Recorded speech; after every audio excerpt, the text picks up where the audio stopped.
Philip ने Sam को एक अतिथि कक्ष की व्यवस्था के लिए बुलाया और चला गया। सैम ने 2 घंटे की झपकी ली और जाग गया। वह न धोकर बाहर आया और फिलिप को मिला।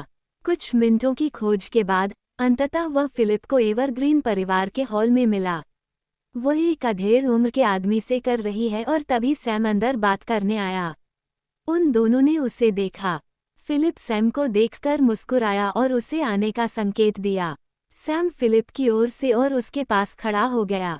तुम्हें सैम होना चाहिए, अधेड़ उम्र के व्यक्ति ने, जो लगभग 40 के आसपास का लग रहा था, कहते हुए कहा और सैम को सिर से पांव तक तीव्र संपर्कों से देखा।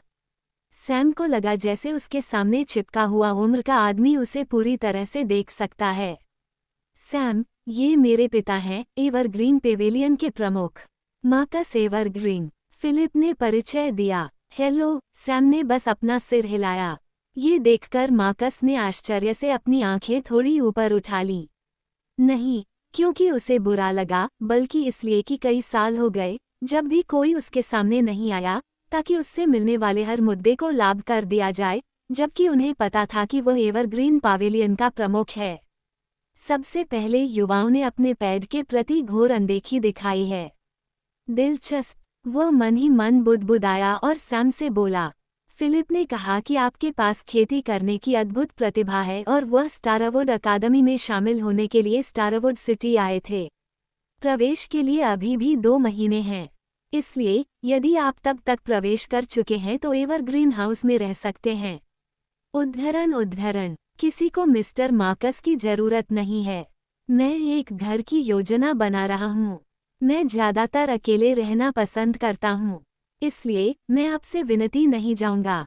वैसे भी प्रस्ताव के लिए धन्यवाद, सैम ने तुरंत कर दिया।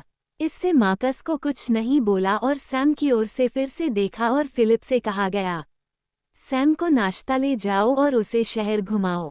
फिर वह सैम की ओर से सिर हिलाया और फिर चला गया। चलो, हेली और मार्विन किसी भी समय आएंगे, हमें तैयार होने के लिए जाना चाहिए, फिलिप ने सैम को मिर्जा हॉल की ओर खींचते हुए कहा। मार्कस सुबह की बैठक में भाग लेने के लिए एक बैठक कक्ष में पहुंचे। एवरग्रीन पवेलियन एक नीलामी घर है जिसमें विभिन्न जादुई हथियारों, कलाकृतियों, गोलियों आदि की नीलामी होती है। ये नीलामियां स्टोर में मौजूद वस्तुओं के आधार पर विभिन्न अवसरों के लिए यादृच्छिक रूप से आयोजित की जाएंगी। और उसी महीने एक भव्य नीलामी होगी जिसमें अधिक मूल्यवान और संग्रहणीय खजाने होंगे और हर साल और भी अधिक भव्य नीलामी होगी। के लिए धन्यवाद। आज का दिन उन्होंने मासिक नीलामी आयोजित करने के लिए चुना। मासिक नीलामी आवश्यक रूप से प्रत्येक माह के एक ही दिन आयोजित नहीं की जाएगी। ये वस्तुओं की उपलब्धता के आधार पर महीने के उत्तरार्ध के किसी भी दिन आयोजित किया जा सकता है। यही कारण है कि वे आज की योजनाओं पर चर्चा के लिए बैठक कर रहे हैं। जब मार्कस आया तो कमरे में हर कोई खड़ा हो गया और सिर झुकाकर प्रणाम किया। आप सभी लोग बैठ जाइए, मार्कस ने मुख्य आसन पर बैठते हुए कहा। जल्द ही वे नीलामी के बारे में चर्चा करने लगे। जब बैठक खत्म होने वाली थी तो एक बुजुर्ग उठकर बोला, पवेलियन प्रमुख, मैंने सुना है कि फिलिप अपने साथ 2 मध्य स्तर लेवल 2 जानवरों को लाया है। इस स्तर के धधकते पृथ्वी बैल को ढूंढना मुश्किल है, तो आज हम उन्हें नीलाम करें तो कैसा रहेगा? वे मेरे बेटे के नहीं हैं, वे उसके एक दोस्त के हैं। मार्कस ने बुजुर्ग की ओर तीखी नज़र से देखते हुए कहा, मैंने ये भी सुना है उसका दोस्त एक गांव से ही है। नहीं, मैंने ये भी सुना है कि उसके पास पैंथर जैसे जादुई जानवरों के 2 शावक हैं। अगर हम उससे कहें कि वो उन्हें हमारे नीलामी घर में बेच दे, मुझे नहीं लगता कि वो मना कर देगा। आखिरकार उनमें मना करने की क्षमता ही नहीं है, भले ही हम उन्हें ऐसा करने के लिए मजबूर करें। इससे पहले कि उनकी बात खत्म होती, बुजुर्ग को लगा कि उन पर भारी दबाव आ गया है। मार्कस एक चरम चरण का नौसिखिया जादूगर है और बुजुर्ग केवल तीसरे नौसिखिया जादूगर है। तो उसका चेहरा डर से पीला पड़ गया। अब इस बारे में बात मत करो, नहीं तो मैं तुम्हें परिवार से बाहर निकाल दूंगा, मार्कस ने ठंडे स्वर में कहा। बुजुर्ग ने सहमति में सिर हिलाया। दरअसल बुजुर्ग में ये सवाल पूछने की हिम्मत ही नहीं है, लेकिन कुछ वरिष्ठ बुजुर्ग जो अंतिम चरण के नौसिखिया जादूगर हैं, उनकी नज़र सैम के पालतू जानवरों पर है। इसलिए वे बस इस बुजुर्ग को बलि का बकरा बनाकर परीक्षण करना चाहते थे। अब जब उन्हें मार्कस का रवैया पता चला, उन्होंने तुरंत पालतू जानवरों के बारे में सभी विचार खो दिए। एवरग्रीन परिवार शहर का सबसे एकजुट और स्वच्छ परिवार है और वे सभी मंडप प्रमुख का बहुत सम्मान करते थे। इसलिए उन्होंने तुरंत सारा विचार जानवरों पर छोड़ दिया। फिर मीटिंग खत्म हो गई और सभी लोग अपना काम करने के लिए चले गए। इस बीच सैम अन्य 4 लोगों के साथ पहले से ही स्टारवुड शहर की सड़कों पर है। सैम ने शावकों को एवरग्रीन परिवार में छोड़ दिया और उनकी देखभाल के लिए यानवों को वहीं छोड़ दिया। फिलिप सैम को विभिन्न स्थान दिखाने के लिए पूरे शहर के दौरे पर ले जा रहा है। सैम ने अचानक पूछा, क्रिम्सन फ्लेम परिवार कहाँ है? फिलिप एक सेकंड के लिए स्तब्ध रह गया और पूछा, क्यों? सुश्री फ्रेया ने मुझे ये टोकन तब दिया था जब हमने पहले व्यापार किया था। इसलिए मैं बस जाकर उनसे मिलना चाहता था क्योंकि मैं पहले से ही शहर में हूँ। सैम ने टोकन दिखाते हुए कहा। फिलिप ने टोकन देखा और कहा, ओह, फ्रेया ने तुम्हें एक अतिथि चिन्ह भी दिया है। सैम, क्या तुम शायद उसे पसंद करते हो या कुछ और?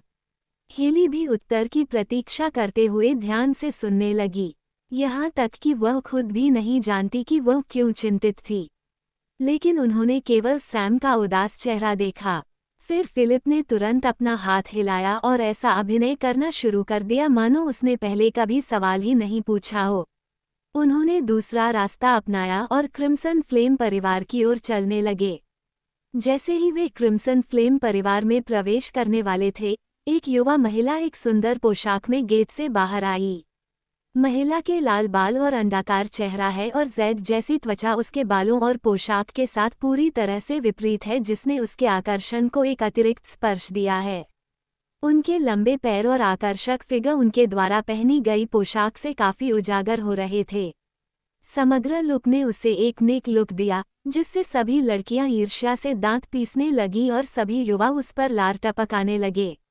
वह कोई और नहीं बल्कि फ्रेया है और उसने जो पोशाक पहनी थी वह बिल्कुल सैम द्वारा बनाई गई पोशाकों में से एक है। जैसे ही वह बाहर आई तो सड़कों पर सभी का ध्यान उसकी ओर चला गया, लेकिन उसका ध्यान 5 लोगों के समूह की ओर चला गया। वह अभिवादन करते हुए तेजी से उनकी ओर बढ़ी। अरे फिलिप, तुम लोग पहले ही वापस आ गए। फ्रेया उनके करीब आते ही उत्साह में चिल्लाई। फिलिप के उत्तर देने से पहले ही फ्रेया हेली की ओर चली गई और बोली, यो, हेली मेरी नई ड्रेस कैसी है? ये भी उसी दर्जी ने बनाई है। मैंने तुम्हें पहले ही कहा था, अगर तुम मुझसे प्यार से अनुरोध करोगी तो मैं तुम्हें दर्जी के पास जरूर ले जाऊंगा। हेली के कंधे पर हाथ रखते हुए फ्रेया ने शेखी बघारी। हेली ने तुरंत अपना हाथ आगे बढ़ाया और ठंडे स्वर में कहा, अब आपको इसके बारे में चिंता करने की जरूरत नहीं है। हेली ने सैम की ओर इशारा करते हुए कहा। पहले तो फ्रेया ने सैम पर ध्यान नहीं दिया क्योंकि उसने अपने कपड़े पहनने का तरीका बदल लिया था और उसकी आभा भी पूरी तरह से बदल गई थी। लेकिन जब हेली ने उसकी ओर इशारा किया तो उसे तुरंत एहसास हुआ कि वो व्यक्ति कौन है, क्योंकि उसकी अभिव्यक्ति एक सेकंड के लिए अजीब हो गई थी। सैम को भी नहीं पता था कि क्या कहना है और उसने थोड़ी देर बाद ही कहा, नमस्कार सुश्री फ्रेया, आपको दोबारा देखकर अच्छा लगा। हाँ सैम, ये वास्तव में तुम हो। फ्रेया तुरंत अपनी स्तब्धता से बाहर आई और तुरंत ऊपर से नीचे तक देखते हुए धीरे से बोली, आप खेती कर सकते हैं? इस सवाल से हर कोई हक्के बक्के रह गए। तुम्हारा मतलब क्या है कि तुम खेती कर सकते हो? वह एक राक्षस है। हर किसी के मन में यही ख्याल है। फिर फ्रेया तुरंत धीमी आवाज में चिल्लाई क्योंकि उसने एक और पूरी तरह से अलग बात पूछी। सैम, तुमने क्या पहना है? ये बहुत अच्छा लग रहा है। क्या तुमने इसे स्वयं बनाया है? फ्रेया ने सैम द्वारा पहने हुए कोट की बारीकी से जांच करते हुए पूछा। हेली को छोड़कर हर कोई उसके अचानक बदलाव को देखकर दंग रह गया, जिसने अपने दोस्त की हरकतों पर अपना सिर हिलाया और उसे पीछे की ओर खींच लिया।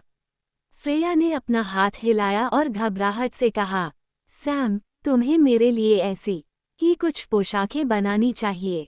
मुझे वह पैटर्न आपकी बनाई पिछली पोशाकों से अधिक पसंद है। चिंता मत करो, मैं और अधिक नहीं मांगूंगा। बस 1 दर्जन पोशाकें ही पर्याप्त होंगी। बिल्कुल नहीं, मिस्टर सैम ने पहले ही वादा किया था कि वह पोशाकों के लिए मेरे अनुरोध को प्राथमिकता देंगे। और दर्जन भर पोशाकों से आपका क्या मतलब है? क्या आप जानते हैं कि ऐसी एक पोशाक बनाने के लिए मिस्टर सैम को कितनी मेहनत करनी पड़ी है? हम सभी ने देखा हमारी अपनी आंखों से, वो उस एकमात्र कपड़े को बनाने के लिए पूरी रात जागता रहा, जो वह अभी पहन रहा है। हेली ने सैम के कोट की ओर इशारा करते हुए कहा, क्या तुमने उसे पोशाक बनाते हुए देखा? सैम, ये स्पष्ट रूप से भेदभावपूर्ण है। मुझे परवाह नहीं है। चूंकि तुमने भेदभाव किया है, तुम्हें मेरे अनुरोध को प्राथमिकता के रूप में लेना चाहिए। फ्रेया ने बिना किसी शर्म के कहा। फ्रेया, तुम इतनी बेशर्म कैसे हो सकती हो? हेली ने बगल से डांटा। ये देखकर सभी लड़कों के चेहरे पर फीकी मुस्कान आ जाती है। उन्होंने शहर की 2 देवियों को एक दर्जी से पोशाक बनवाने के लिए लड़ते हुए देखा। उन्हें अपने जीवन के अर्थ पर भी संदेह था। शायद दर्जी सबसे बड़ा पेशा है। उन्होंने सैम की ओर देखते हुए सोचा। फिर सैम ने बहस में 2 युवतियों का ध्यान खींचने के लिए सूखी खांसी की। जब वे उसकी ओर मुड़े तो वह बोला, सुश्री फ्रेया, मैंने पहले ही आपके लिए कुछ पोशाकें बना ली हैं। इसलिए सुश्री हेली ने जो कहा वह सही है, और वास्तव में उस जैसी 1 दर्जन पोशाकें बनाना संभव नहीं है। यहाँ तक कि आवश्यक पंख भी मिलना मुश्किल होगा, और मेरे पास अभी भी हैं। इससे पहले कि हम किसी भी बारे में बात करें, रहने के लिए जगह ढूंढ लें। सैम ने सीधे चेहरे से बात की। तभी दोनों महिलाओं ने बहस करना बंद कर दिया, लेकिन फिर भी जब भी उनकी नज़रें मिलती तो चिंगारियां उड़ने लगतीं। उन्होंने अपना दौरा फिर से शुरू किया, लेकिन इस बार उनके साथ फ्रेया भी टैग कर रही है। फिलिप सैम को कई घर बेचने के लिए ले गया, लेकिन सैम को वे बिल्कुल पसंद नहीं आए। दोपहर तक देखने के बाद वे दोपहर का भोजन करने के लिए एक सराय में रुके। सैम, तुम मेरे क्रिम्सन फ्लेम परिवार में क्यों नहीं आते और वहीं रहते? मैं तुम्हारे लिए एक दुकान की व्यवस्था करूंगा और अकादमी में शामिल होने के बाद भी जब भी तुम खाली हो तो तुम व्यवसाय कर सकते हो। फ्रेया ने खाना खाते हुए कहा। सैम ने कोई जवाब नहीं दिया और बस अपना सिर हिला दिया। फिर फिलिप बोला, आप किस मूल्य सीमा में सामान ढूंढ रहे हैं? फिलिप ने पूछा। जब तक जगह अच्छी है, कीमत कोई मुद्दा नहीं है, सैम सपाट ढंग से बोला। फ्रेया को थोड़ा आश्चर्य हुआ क्योंकि वह जानती थी कि सैम के पास ज्यादा पैसे नहीं हैं, लेकिन जब उसने अन्य 4 लोगों को देखा तो उसे कोई आश्चर्य नहीं हुआ। वह चुप रही। फिर, मेरे मन में एक जगह है, लेकिन वह जगह कोई सामान्य घर नहीं है, बल्कि एक छोटी सी हवेली है। कम से कम यह आपके ग्राम प्रधान की हवेली के आकार के बराबर है। क्या आप देखना चाहेंगे? फिलिप ने पूछा। भाई, क्या आपका मतलब उस जगह से है? पॉल ने बगल से धीरे से पूछा। फिलिप ने बस सिर हिलाया और सैम के उत्तर की प्रतीक्षा करने लगा। जरूर, सैम ने उत्तर दिया और उन सभी ने अपना दोपहर का भोजन जल्दी से समाप्त किया और सराय से बाहर चले गए। 1 घंटे तक चलने के बाद वे उस हवेली पर पहुंचे जिसका उल्लेख फिलिप ने किया था। ये हवेली हमारे एवरग्रीन परिवार की है। हमने इसे हाल ही में बनाया है और आज शाम को इसकी नीलामी कर रहे हैं। फिलिप ने हवेली दिखाते हुए कहा। हवेली एक नदी के किनारे पर है जो शहर से होकर बहती है। हवेली के चारों ओर एक बड़ा परिसर है। इसमें इतनी बड़ी जगह है कि यहाँ तक कि इसके पिछवाड़े में भी कोई भी इसे रख सकता है। इस स्थान पर आध्यात्मिक ऊर्जा बहुत अधिक है। यह उन जादूगरों और योद्धाओं के लिए बहुत फायदेमंद है जिन्होंने अभी तक नौसिखिया चरण में प्रवेश नहीं किया है। जब एवरग्रीन पवेलियन ने इस जगह की खोज की, तो उन्होंने तुरंत इस जगह को विकसित करने के अधिकार के लिए आवेदन किया और अब वे इसे नीलामी में बेच रहे हैं। लाभ का 50% शहर को जाएगा और 50% एवरग्रीन पवेलियन का होगा। वहाँ बहुत से लोग थे जो हवेली को देख रहे थे। इनमें से अधिकतर शहर के युवा रईस हैं। जब सैम और अन्य लोग हवेली को देख रहे थे, एक युवक उनकी ओर आया और फ्रेया से बात की। हेलो फ्रेया, आप हमेशा की तरह खूबसूरत लग रही हैं। उन्होंने ग्रुप के बाकी सभी लोगों को नजरअंदाज करते हुए कहा, मुझे पता है। फ्रेया ने उदासीनता से कहा। जो युवक पहले बोल रहा था वह नहीं जानता था कि कैसे उत्तर दे क्योंकि वह अजीब ढंग से घूर रहा था। फिर उसने फिलिप की ओर देखा और उसका अभिवादन किया। हेलो फिलिप, मैंने सुना है कि आप इस शिकार से बड़ी मात्रा में सामान लेकर आए हैं। मैंने सुना है कि आप अपनी सवारी के रूप में 2 लेवल 2 जादुई जानवरों के साथ वापस आए हैं। युवक ने थोड़ा ईर्ष्यालु होकर फिलिप से कहा, वे मेरे नहीं हैं रेमंड, वे मेरे दोस्त के हैं जो यहीं है। फिलिप ने सैम की ओर इशारा करते हुए कहा। रेमंड नाम के व्यक्ति ने सैम की ओर देखा और उसे सिर से पांव तक देखा। सैम ने पीछे मुड़कर देखने की जहमत भी नहीं उठाई और बस हवेली की ओर देखता रहा। तुम कौन हो सकते हो? रेमंड ने घमंड से पूछा। उनका स्वर अहंकार से भरा हुआ था, लेकिन सैम ने कोई जवाब नहीं दिया। मैंने आपको पहले ही बताया था, वह मेरा दोस्त सैम है। वह लावा रॉक गांव से है। फिलिप ने सैम की ओर देखते हुए कहा। ओह, बस एक देहाती बेवकूफ, रेमंड ने कृपापूर्वक कहा। फिर यह आसान होगा। अपने दोनों जानवरों के लिए एक कीमत बताएं और अनुचित होने का साहस मत करो। सैम ने फिर रेमंड की ओर ठंडी नज़र से देखा और कोई उत्तर नहीं दिया। उसे सचमुच ये लड़का पसंद नहीं आया। सैम फिर फिलिप की ओर मुड़ा और बोला, चल दर, और फिर जाने के लिए मुड़ा। रेमंड तुरंत अपना आपा खो बैठा। वह स्टारवुड शहर का एक युवा रईस है। वह स्टारवुड अकादमी का एक जीनियस भी है, जो 16 साल की उम्र में दूसरे स्तर का जादूगर अनुचर है और अब एक देहाती बदमाश उसे नज़रअंदाज करने का साहस कर रहा है। तुम मूर्ख हो। आओ और अभी यहीं खड़े हो जाओ और माफ़ी मांगो, अन्यथा शहर में अच्छा समय बिताने के बारे में सपने में भी मत सोचना। रेमंड जोर जोर से चिल्लाया तो आसपास मौजूद सभी लोग उसकी ओर देखने लगे। एक युवक जिसकी शक्ल सूरत रेमंड से मिलती जुलती थी, आगे आया और रेमंड की ओर चल पड़ा। फिलिप और उसका समूह भी रुक गए। सैम ने फिलिप और अन्य लोगों की ओर देखा और कहा, हमें सड़क पर भौंकने वाले हर कुत्ते की परवाह करने की जरूरत नहीं है। इतना कहते ही वह मुड़ा और चलने लगा। फिलिप उतना आश्चर्यचकित नहीं लग रहा था। जब वह मुड़ा और चलने को हुआ तो उसे एक और आवाज सुनाई दी। फिलिप, तुम्हारा दोस्त शिष्टाचार नहीं जानता, बस एक देहाती पहले चरण का अनुचर है और अभी भी बहुत अहंकारी है। हेली, तुम्हें उनसे दूरी बनाकर रखनी चाहिए और उच्च स्तर के लोगों के साथ घूमना चाहिए। उनकी आवाज ऊंची नहीं थी, लेकिन हर कोई इसे स्पष्ट रूप से सुन सकता है। हेली ने जवाब देने की जहमत नहीं उठाई और उसे उदासीनता से देखा। सैम नज़र डालने के लिए पीछे मुड़ा और उसने एक युवक को देखा जो थोड़ा थोड़ा रेमंड जैसा दिखता था और रेमंड के पास खड़ा था। वह ग्रेहाउंड परिवार से लियोनार्ड है। वह रेमंड का बड़ा भाई है और 5वें चरण का अनुचर जादूगर है। मार्विन ने सैम से कहा कि उसे डर है कि वो कुछ जल्दबाजी करेगा। तुम देश के मूर्ख, आओ और अभी माफ़ी मांगो और हम इसे जाने देंगे, लियोनार्ड ने जारी रखा। सैम ने फिलिप की ओर देखा और कहा, मैंने आपको पहले ही बताया था, हर भौंकने वाले कुत्ते पर ध्यान देने की कोई ज़रूरत नहीं है। फिर वो पलटा। फिलिप ने हंसी उड़ाई और पलट भी गया। जब फ्रेया वापस चलने लगी तो उसने लियोनार्ड की ओर उत्साह से देखा। लियोनार्ड स्तब्ध होकर वहीं खड़ा रहा। उसने उन सभी लोगों की ओर देखा जो फुसफुसा रहे थे और उसकी ओर देख रहे थे।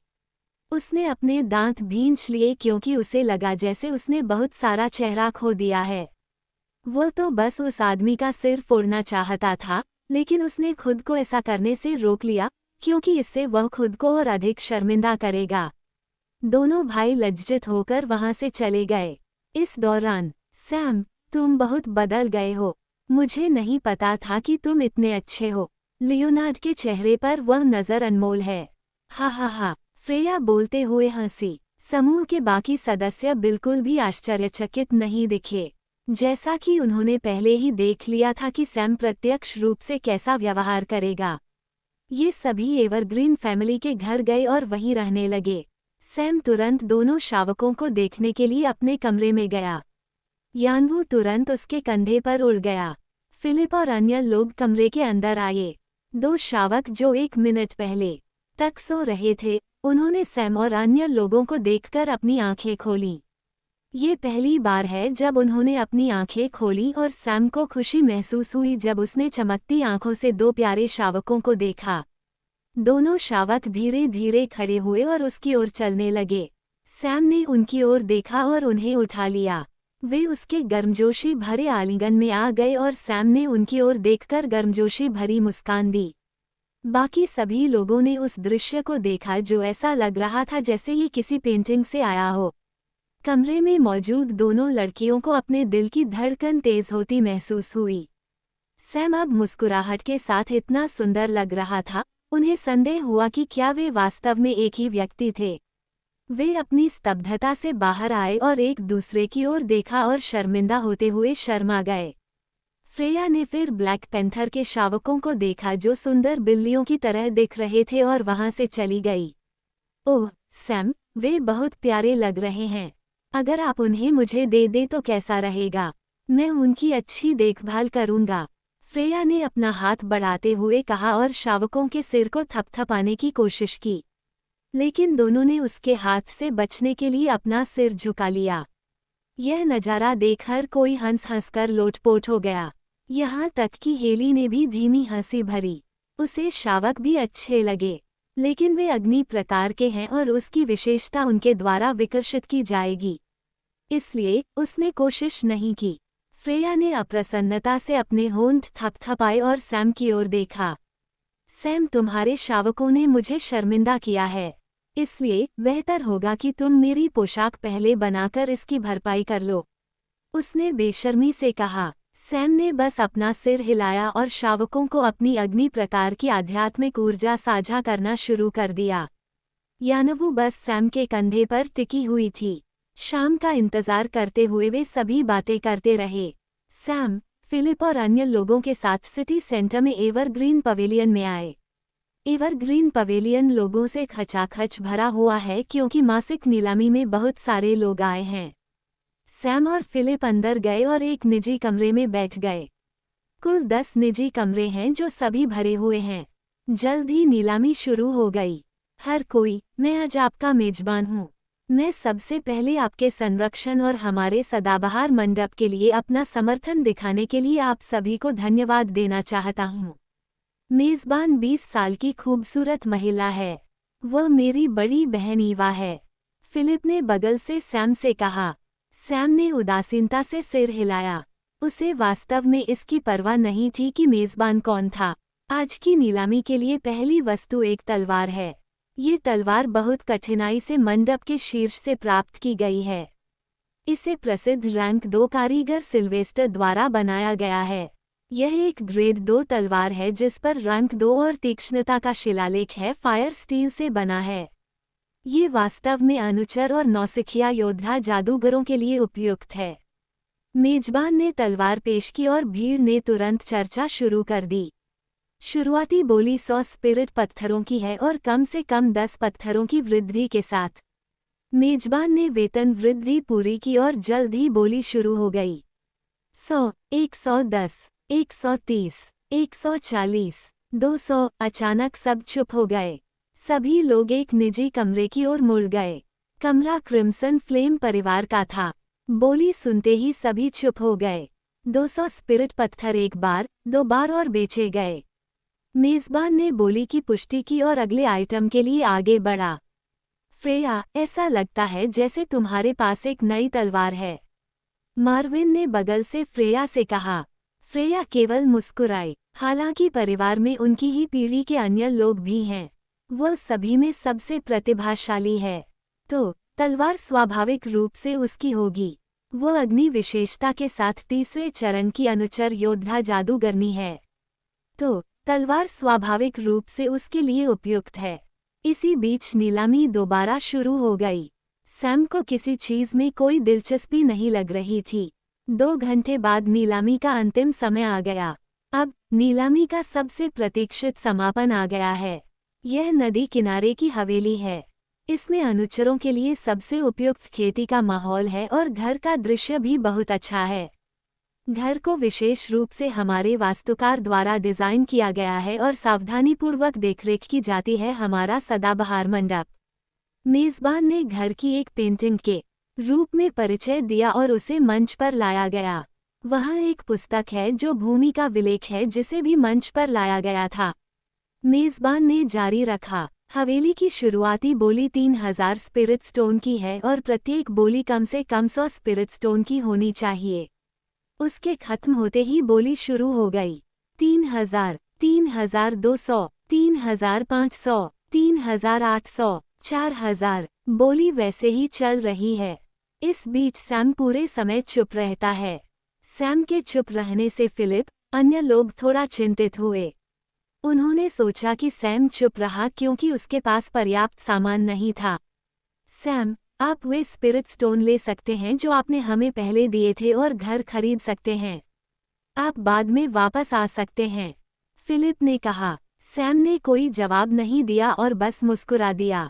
8000, अचानक आवाज आई और सब चुप हो गए। आवाज ग्रेहाउंड के निजी कमरे से आई थी। आवाज भी सैम से परिचित है। बोली लगाने वाला कोई और नहीं बल्कि रेमंड है। असली बोली अब शुरू होती है, सैम धीमी आवाज में बुदबुदाया। फिलिप और अन्य को थोड़ा आश्चर्य हुआ। तभी एक और आवाज आई, 9000। इस बार यह क्रिम्सन फ्लेम परिवार है। अब केवल फिलिप और अन्य लोगों को एहसास हुआ कि सैम का क्या मतलब था। ये कुलीन परिवार बोली लगाने का इंतजार कर रहे हैं और उन्होंने छोटे फ्राइज के साथ लड़ने की भी जहमत नहीं उठाई। भले ही कुलीन परिवारों के घरों में खेती का काफी अच्छा माहौल होता है, वे इसे सभी युवा पीढ़ी को प्रदान नहीं कर सकते। ऐसे में अगर उन्हें इस हवेली जैसी कोई और जगह मिल जाए तो इससे उनकी ताकत बढ़ जाएगी। यही कारण है कि वे सभी बोली लगा रहे हैं। फिलिप और अन्य लोगों को इसका एहसास अब हुआ। 10,000, एक और बोली आई। ये हॉटफील्ड परिवार है, जो शहर का एक और कुलीन परिवार है। 11,000, 12,000, 15,000, प्रत्येक कुलीन परिवार एक दूसरे से आगे निकलने की कोशिश कर रहा है। 18,000, इस बार कुलीन परिवारों ने भी आत्मसमर्पण कर दिया। ये ग्रेहाउंड परिवार से है। वे हवेली हासिल करने के लिए प्रतिबद्ध नजर आ रहे हैं।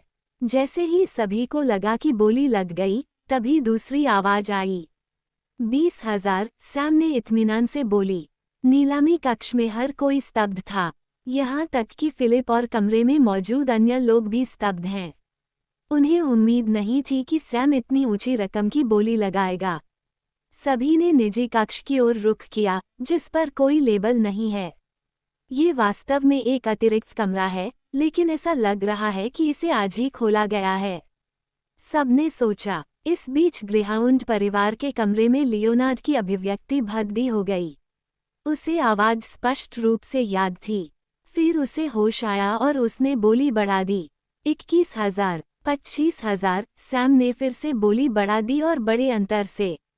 इस बार लियोनार्ड ने दांत पीसकर जोर से कहा, अपनी किस्मत पर जोर मत डालो, बोलो या बकवास बंद करो। सैम ने ठंडे स्वर में कहा।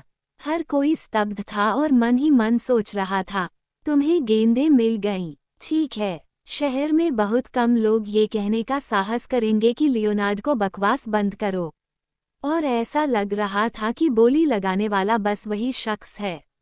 26,000, लियोनार्ड ने फिर से बोली बढ़ाई। 30,000, सैम बिल्कुल भी पीछे नहीं हटा। इस बार भी लियोनार्ड चुप रहे। एक बार, दो बार, बिक गया। होस्ट्स ने अंततः बोली की पुष्टि की और नीलामी समाप्त हो गई। जिन लोगों ने सामान के लिए बोली लगाई वे सामान लेकर चले गए और कुछ पीछे रह गए।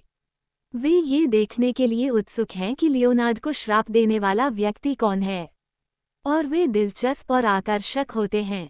आखिरकार सैम तब आया जब पूर्वोत्तर लोग चले गए। वह धीरे धीरे मदरसा के पास गया और हवा में स्प्रिट प्लांट से एक बड़ा बैग भरा। इस बार उन्हें स्थानिक खजाने की चिंता नहीं करनी चाहिए क्योंकि फिलिप ने आज सुबह उन्हें एक स्थानिक रिंग देते हुए कहा था कि यह उनके द्वारा दिए गए अतिरिक्त स्पिरिट पत्थरों के रूप में दिया गया है। तो उन्होंने स्वीकार कर लिया। उन्होंने बस्टॉफ का प्लाजा होटल पर रखा और मैनेजर से पूछा, फायर स्पिरिट पत्थरों के लिए विदेशी दर क्या है? ये सुनने के बाद हर किसी को आश्चर्य हुआ। करने के लिए स्टारवुड सिटी ने काफी प्रयास किया गांव, लेकिन उन्हें एक भी फायर स्पिरिट पत्थर नहीं मिला। प्रबंधक ने अपना स्तब्धता से बाहर आया और कहा 1:6। प्रबंधक ने जोर से गटकते हुए बैग को घर बुलाया। सैम ने बैग खोला और जल्दी से अलग करने लगा। फिर उसने बैग में से ज्यादा बैग निकाल दिया और बाकी रख दिया। मास पर कुल मिलाकर 5000 पत्थर हैं और सैम को काफी अनिच्छा महसूस हुई, लेकिन उसे अभी भी घर लेने की जरूरत थी। सभी लोगों के अद्भुत संबंधों के बीच सैम ने घर का व्याख्यान लिया और फिलिप और अन्य लोगों के साथ चले गए। नीलामी के बाद सैम फिलिप और अन्य लोगों के साथ उनकी नई बस्ती हवेली में चली गई। अंदर की हवेली वास्तव में अच्छी है और आध्यात्मिक ऊर्जा की स्थिति बाहर की तुलना में कई गुना अधिक है। सामने के दृश्य से वास्तव में बहुत अच्छे हैं क्योंकि हवेली के ठीक बगल में नदी और दूर के पहाड़ देखने में बहुत अच्छे हैं। ये सभी इस हवेली में जश्न मनाते हुए आए थे। रात का खाना खाने के बाद वे लिविंग रूम में एक साथ बैठे और इत्मीनान से बातें करने लगे। मैं कल कहीं जा रहा हूँ। मैं 1 महीने में वापस आ गया। इसलिए यदि आप यात्रा करते हैं तो आप सभी लोग हवेली में रह सकते हैं। सैम ने कहा। सब चुप हो गए। आखिरकार उन्हें उम्मीद नहीं थी कि सैम सिटी से बाहर जाएंगे। अगले ही दिन उन्होंने एक घर खरीद लिया। ये कुछ हद तक प्रशांत महासागर है। हम एक साथ क्यों नहीं रहे? फिलिप ने पूछा। कोई जरूरी नहीं है, ये व्यक्तिगत है। सैम ने आगे कुछ नहीं बताया। फिर सैम ने दोनों लड़कियों की ओर मुचा और बोला, सुश्री हेली, स्कूल फ्रेया मेरे वापस आने के बाद मैंने वे कपड़े बनाए और मैंने आपसे वादा किया था। सैम ने कहा। दोनों लड़कियों ने कहा कोई जवाब नहीं दिया और बस सिर हिला दिया। कुछ देर से बातचीत करने के बाद सैम, यानवों और शावकों के अलावा वहां मौजूद सभी लोग चले गए। उन्होंने बुल्स को एवरग्रीन परिवार में छोड़ दिया। सैम फॉर्म में अंतिम स्थान पर रहे। हवेली पहले से ही थी, पूरी तरह से खुला है और वह बड़े होकर चढ़ गया और शांति से अपनी आंखें बंद कर लीं। जबकि सैम शांति से ऐसा हो रहा है, शहर के कुलीन परिवार बिल्कुल भी ऐसा नहीं कर रहे हैं। अग्नि तत्व आध्यात्मिक पेट्रो ने सभी को एक बड़ा झटका दिया। शहर का प्रत्येक कुलीन परिवार इस स्थान के अग्नि तत्व के पत्थरों का मूल्य जानता था। Rifle crimson flame family. उनके पास क्रिम्सन फ्लेम परिवार में बड़ी संख्या में अग्नि प्रतियोगी हैं। क्रिम्सन परिवार अग्नि आध्यात्मिक पत्थरों के मुख्य प्राप्तकर्ता में से एक है। इसलिए जैसे ही फ्रेया घर गई, उसे तुरंत मुख्य हॉल में बुलाया गया जहां पारिवारिक बैठकें सुनी जाती थीं। जैसे ही वह कमरे में प्लेसमेंट हुई, उसने देखा कि परिवार के मुखिया और अन्य बुजुर्गों के साथ गंभीर दुर्व्यवहार हुआ था। फ्रेया, वो व्यक्ति कौन है जिसने अग्नि आत्मा का उपयोग किया था? आप उसे कैसे जानते हैं? फ्रेया के हॉल में प्रवेश करते ही एक बुजुर्ग ने अधीरता से पूछा। बड़े का स्वर सुनकर फ्रेया की बर्नहें चढ़ गईं और उन्हें तुरंत अप्रसन्नता महसूस हुई। वह तुरंत अपने पिता के पास चले गए जो परिवार के मुखिया हैं। लेकिन उनकी अपनी बेटी की सूची का अवलोकन नहीं किया गया और उन्होंने ऐसी ही नजरें डाली जिससे उनके उत्तर की उम्मीदों की जा रही है। इससे फ्राया और भी नाराज हो गए, लेकिन दांत पीसकर ने कहा, वह लावा रॉक विलेज का एक दोस्त है।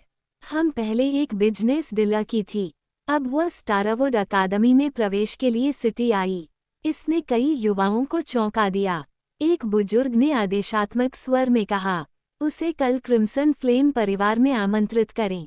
हमें उससे कुछ बात करनी है। क्यों? उसने भौहें सिकोड़ कर पूछा। हमारे पास उसके लिए एक सौदा है। हमें उससे अग्नि आत्मा पत्थरों की आवश्यकता है। बड़े ने उत्तर दिया, हमारे परिवार को उससे खरीदने की जरूरत क्यों है? हमारे पास धन की कमी नहीं है, ठीक है। उसने आगे पूछताछ की, लेकिन कोई जवाब नहीं आया। उसने जो कहा वह सचमुच सही है। वास्तव में क्रिम्सन फ्लेम परिवार के पास धन दौलत की कोई कमी नहीं है, लेकिन अग्नि आत्मा पत्थर बिल्कुल अलग हैं। चूंकि वे अग्नि साधक हैं, अग्नि आत्मा पत्थरों में अवशोषण की दर अधिक होगी और उनके शरीर के अंदर की ऊर्जा में कम अशुद्धियां होंगी। वे अग्नि कृषकों, विशेष रूप से अनुच्चर स्तर पर युवा पीढ़ी के लिए बेहद फायदेमंद हैं और यह उन्हें एक ठोस आधार प्रदान करेगा ताकि वे आगे बढ़ सकें। इस क्षेत्र में फायर स्पिरिट पत्थर वास्तव में दुर्लभ हैं और उनके कनेक्शन के साथ भी केवल 100 पत्थर हैं जिन्हें हर 3 महीने में शहर में आयात किया जा सकता है। तो बिना किसी पृष्ठभूमि और बहुत सारे अग्नि आत्मा वाले पत्थरों वाला एक कृषक इतना बड़ा रसदार मांस है कि वे चूक नहीं सकते। यही कारण है कि वे इस ऑफर को छोड़ नहीं सकते। लेकिन फ्रेया के जवाब ने उन्हें तुरंत कुर्सियों से खड़ा कर दिया। वो कल शहर छोड़ने वाला है। उन्होंने कहा कि उन्हें कुछ बातों का ध्यान रखना है, इसलिए वो सुबह जल्दी निकल जाएंगे। जैसे ही वह खत्म हुई सभी ने अविश्वास से अपनी आंखें खोली और तुरंत सैम की हवेली का दौरा करने का आदेश भेजा। उनकी प्रतिक्रियाओं को देखते हुए फ्रेया को आखिरकार समझ आ गया कि क्या हो रहा है और उसे तुरंत अपनी बात कहने पर पछतावा हुआ जो उसने पहले ही कहा था। उसने अपने पिता की ओर देखा, जो शुरू से ही चुप हैं, और धीरे से बोले, पिताजी, मैं अपने परिवार से सचमुच निराश हूँ, उसने कहा और हॉल से बाहर निकलकर आराम करने चली गई। एवरग्रीन और हॉटफील्ड परिवारों में भी ऐसे ही दृश्य घटित हुए। हॉटफील्ड परिवार की प्रतिक्रिया क्रिम्सन फ्लेम परिवार जैसी ही है। भले ही वे क्रिम्सन लॉ की तरह पूरी तरह से अग्नि गुण वाले कबीले नहीं हैं, फिर भी उनके पास बहुत सारे अग्नि विशेषज्ञ जादूगर हैं। तो उन्होंने भी उस पर नजरें गड़ा दी। सिटी लॉर्ड हवेली थोड़ा और आगे बढ़ गई और लोगों को लावा रॉक गांव में यह निरीक्षण करने के लिए भेजा कि सैम को फायर स्पिरिट पत्थर कैसे मिले। ग्रेहाउंड परिवार ने भी लोगों को हवेली भेजा, क्योंकि परिवार के युवा स्वामी अपने ऊपर आई शर्मिंदगी को बर्दाश्त नहीं कर सकते। इसलिए उन्होंने सैम की देखभाल के लिए लोगों को भेजा। अंततः सदाबहार परिवार की अलग अलग प्रतिक्रियाएं हैं। ऐसा इसलिए है क्योंकि उनके मुखिया ने उन्हें क्रिम्सन फ्लेम परिवार की तरह एक बैठक आयोजित करने के बाद दोबारा सैम के पास न जाने का आदेश दिया था। दूसरा कारण यह है कि उन्हें पहले से ही कुल 2500 फायर स्पिरिट पत्थर मिल चुके हैं। अगर वे ज्यादा लालची हो गए तो मुसीबत में पड़ सकते हैं। इसलिए जब पैट्रियार्क ने उन्हें वहीं रुकने का आदेश दिया तो बुजुर्ग भी चुप रहे। नदी किनारे हवेली। रात के अंधेरे में कई काली परछाइयां तेजी से आगे बढ़ती हुई देखी जा सकती हैं। वे धीरे धीरे हवेली में दाखिल हुए और तलाशी लेने लगे। जब वे पहुंचे तो सभी सदस्यों ने एक दूसरे की ओर देखा और एक मौन सहमति पर पहुंचे। वे पहले काम खत्म करेंगे और फिर सोचेंगे कि किसे क्या मिलेगा। उन्होंने तुरंत शयनकक्ष का दरवाजा धक्का देकर खोला और उनका स्वागत केवल एक खाली बिस्तर से किया गया। उन्हें एहसास हुआ कि यह व्यक्ति उनके परिवारों से भी तेज है। फिर वे अपने घरों को लौट गए। जैसे ही वे घर से बाहर निकले, एक काला कौवा धीरे धीरे हवेली में उड़ गया और सीधे बिस्तर की ओर झपटा और एक पारदर्शी नीले क्रिस्टल के सामने गायब हो गया, जो अब बिस्तर के हेडबोर्ड के विभिन्न रत्नों के बीच लगा हुआ है। दिव्य आयाम के अंदर, सैम टावर की पहली मंजिल की खिड़की पर खड़ा है और बाहर देख रहा है। यानवू ने दिव्य आयाम में प्रवेश किया और खिड़की से उड़कर सैम के सामने उतरा। ये वापस अपने मूल राजसी गोल्डन सन क्रो रूप में वापस आ गया और अब सैम को विशाल जानवर की आंखों को देखने के लिए सिर ऊपर रखना होगा। सदाबहार और सिटी लॉर्ड हवेली को छोड़कर हर परिवार आया। यानवू ने सैम से कहा। सैम ने कुछ भी नहीं कहा और बस सिर हिला दिया। फिर उसने कुछ देर की चुप्पी के बाद कहा, मैं कुछ दिनों के लिए टावर के अंदर रहूंगा और जब तक कोई आपात स्थिति न हो मैं बाहर नहीं आऊंगा। इसलिए मैं चाहता हूं कि आप भी खेती करें। अब जबकि हमारी साधना के स्तर जुड़े हुए हैं, आप बस साधना पर ध्यान केंद्रित करें और मैं कुछ तकनीकों का अभ्यास करूंगा। मुझे यथाशीघ्र अपने साधना स्तर को बढ़ाने की आवश्यकता है। और अन्य जानवरों का भी ख्याल रखें। बैलों और छोटे बच्चों पैंथर शावकों के लिए कुछ भोजन ले आओ। कुछ ऐसी जड़ी बूटियां लगाने का प्रयास करें जो खेती के लिए उपयोगी हों। सैम ने कहा। कुछ देर रुकने के बाद उन्होंने कहा, ज्वालामुखीय क्षेत्र में अपना मल एकत्र करें। सैम ने कहा कि जब उसने यानवू की ओर देखा तो वह थोड़ा भ्रमित था, लेकिन फिर भी उसने सिर हिलाया। फिर सैम ने उससे जो कहा उसे पूरा करने के लिए वह चला गया। सैम ने पहले से ही कुलीन घरानों की चाल का अनुमान लगा लिया था, यही कारण है कि वो तुरंत दिव्य आयाम में चला गया। वह घूमा और अलमारियों में दिव्य इच्छा को देखा और मार्शल आर्ट अलमारियों की ओर चला गया। सैम को निश्चित चालों वाला मार्शल आर्ट वास्तव में पसंद नहीं था। उनका मानना था कि जब तक एक व्यक्ति के पास उसका हथियार तलवार, कृपाण, चाकू और यहाँ तक कि उसकी अपनी मुठियाँ भी हो सकती हैं, तब तक वो उनके साथ जो भी कदम उठाएगा वह एक मार्शल आर्ट कदम होगा। भले ही वह अपने पिछले जीवन में भी ऐसा ही महसूस करता था, फिर भी उसने अपने शरीर को ठीक से समझने और उसका दक्षता के साथ उपयोग करने के लिए कुछ निश्चित मार्शल आर्ट सीखी। आखिरकार उन्होंने अपनी खुद की एक युद्ध शैली बनाई, जो पूरी तरह से उनके अपने शरीर और इंसान की शारीरिक रचना की समझ पर निर्भर करती है। ये डी-बोनिंग तकनीक है जो उसके अपने पंजे जैसे हथियारों को अत्यधिक पूरक बनाती है। उनकी लड़ने की शैली कभी पंजीकृत नहीं हुई और यह उनके पिछले जीवन में कभी भी बाहरी दुनिया तक नहीं पहुंची क्योंकि उन्होंने इसे कभी किसी को नहीं सिखाया। सैम ने फिर शेल्फ की ओर देखा और बुदबुदाया, मुझे एक अन्य प्रकार की लड़ाई शैली का उपयोग करने और अपनी खुद की लड़ाई शैली को ट्रम्प कार्ड के रूप में उपयोग करने की आवश्यकता है। मेरी शैली को जानने वाले जितने कम लोग हों, उतना अच्छा है। इसके बाद उन्होंने 2 वाइस्प्स का चयन किया जिन पर इस तरह लेबल लगाया गया था, मंकीज स्टाफ इनसाइट्स और हू तीरंदाजी इनसाइट्स। शीर्षकों को देखकर सैम को थोड़ा भ्रम हुआ और उसने अन्य बुद्धिमानियों को देखा और उनका उल्लेख अंतर्दृष्टि के रूप में किया गया है। आखिरकार सैम को बिना किसी लेबल वाला एक विस्प मिला। उसने छड़ी अपने हाथ में ली और अपनी आध्यात्मिक भावना भेजी। जादू की छड़ी उसमें घुल गई और एक तार उसके दिमाग में घुस गया। मैं तुम्हें चम्मच से मार्शल आर्ट खिलाकर तुम्हें बर्बाद नहीं करना चाहता। अपना खुद का कुछ बनाने का प्रयास करें। लिंक्तियान। शब्दों को देखकर सैम को समझ नहीं आ रहा था कि हंसे या रोए, लेकिन तुरंत विचारों को उसके दिमाग के पीछे फेंक दिया और बस बुद्धिमानी से उन्हें आत्मसात कर लिया। वे भी गायब हो गए। सैम फिर पालथी मारकर बैठ गया और नई अर्जित यादों से गुजरना शुरू कर दिया। जैसे ही उसने अपनी लाठी को हिलाना शुरू किया, उसके दिमाग में एक राजसी मानव आकृति उभरी। स्टाफ को ऐसा लगा जैसे ये किसी शख्स के शरीर का हिस्सा है, किसी बाहरी हथियार की तरह नहीं। सिलहूट ने कर्मचारियों को जिस भी तरीके से पसंद किया उसे स्थानांतरित कर दिया। इसमें कोई जटिल रुख नहीं है, कोई सुरुचिपूर्ण चाल नहीं है, कोई फैंसी तकनीक नहीं है। हर कदम अपने तरीके से अनोखा और सरल है। प्रदर्शन खत्म होने के बाद सैम ने कुछ शब्द सुने।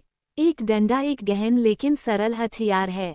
अपने कर्मचारियों का उपयोग कैसे करें इस पर कोई नियम नहीं है।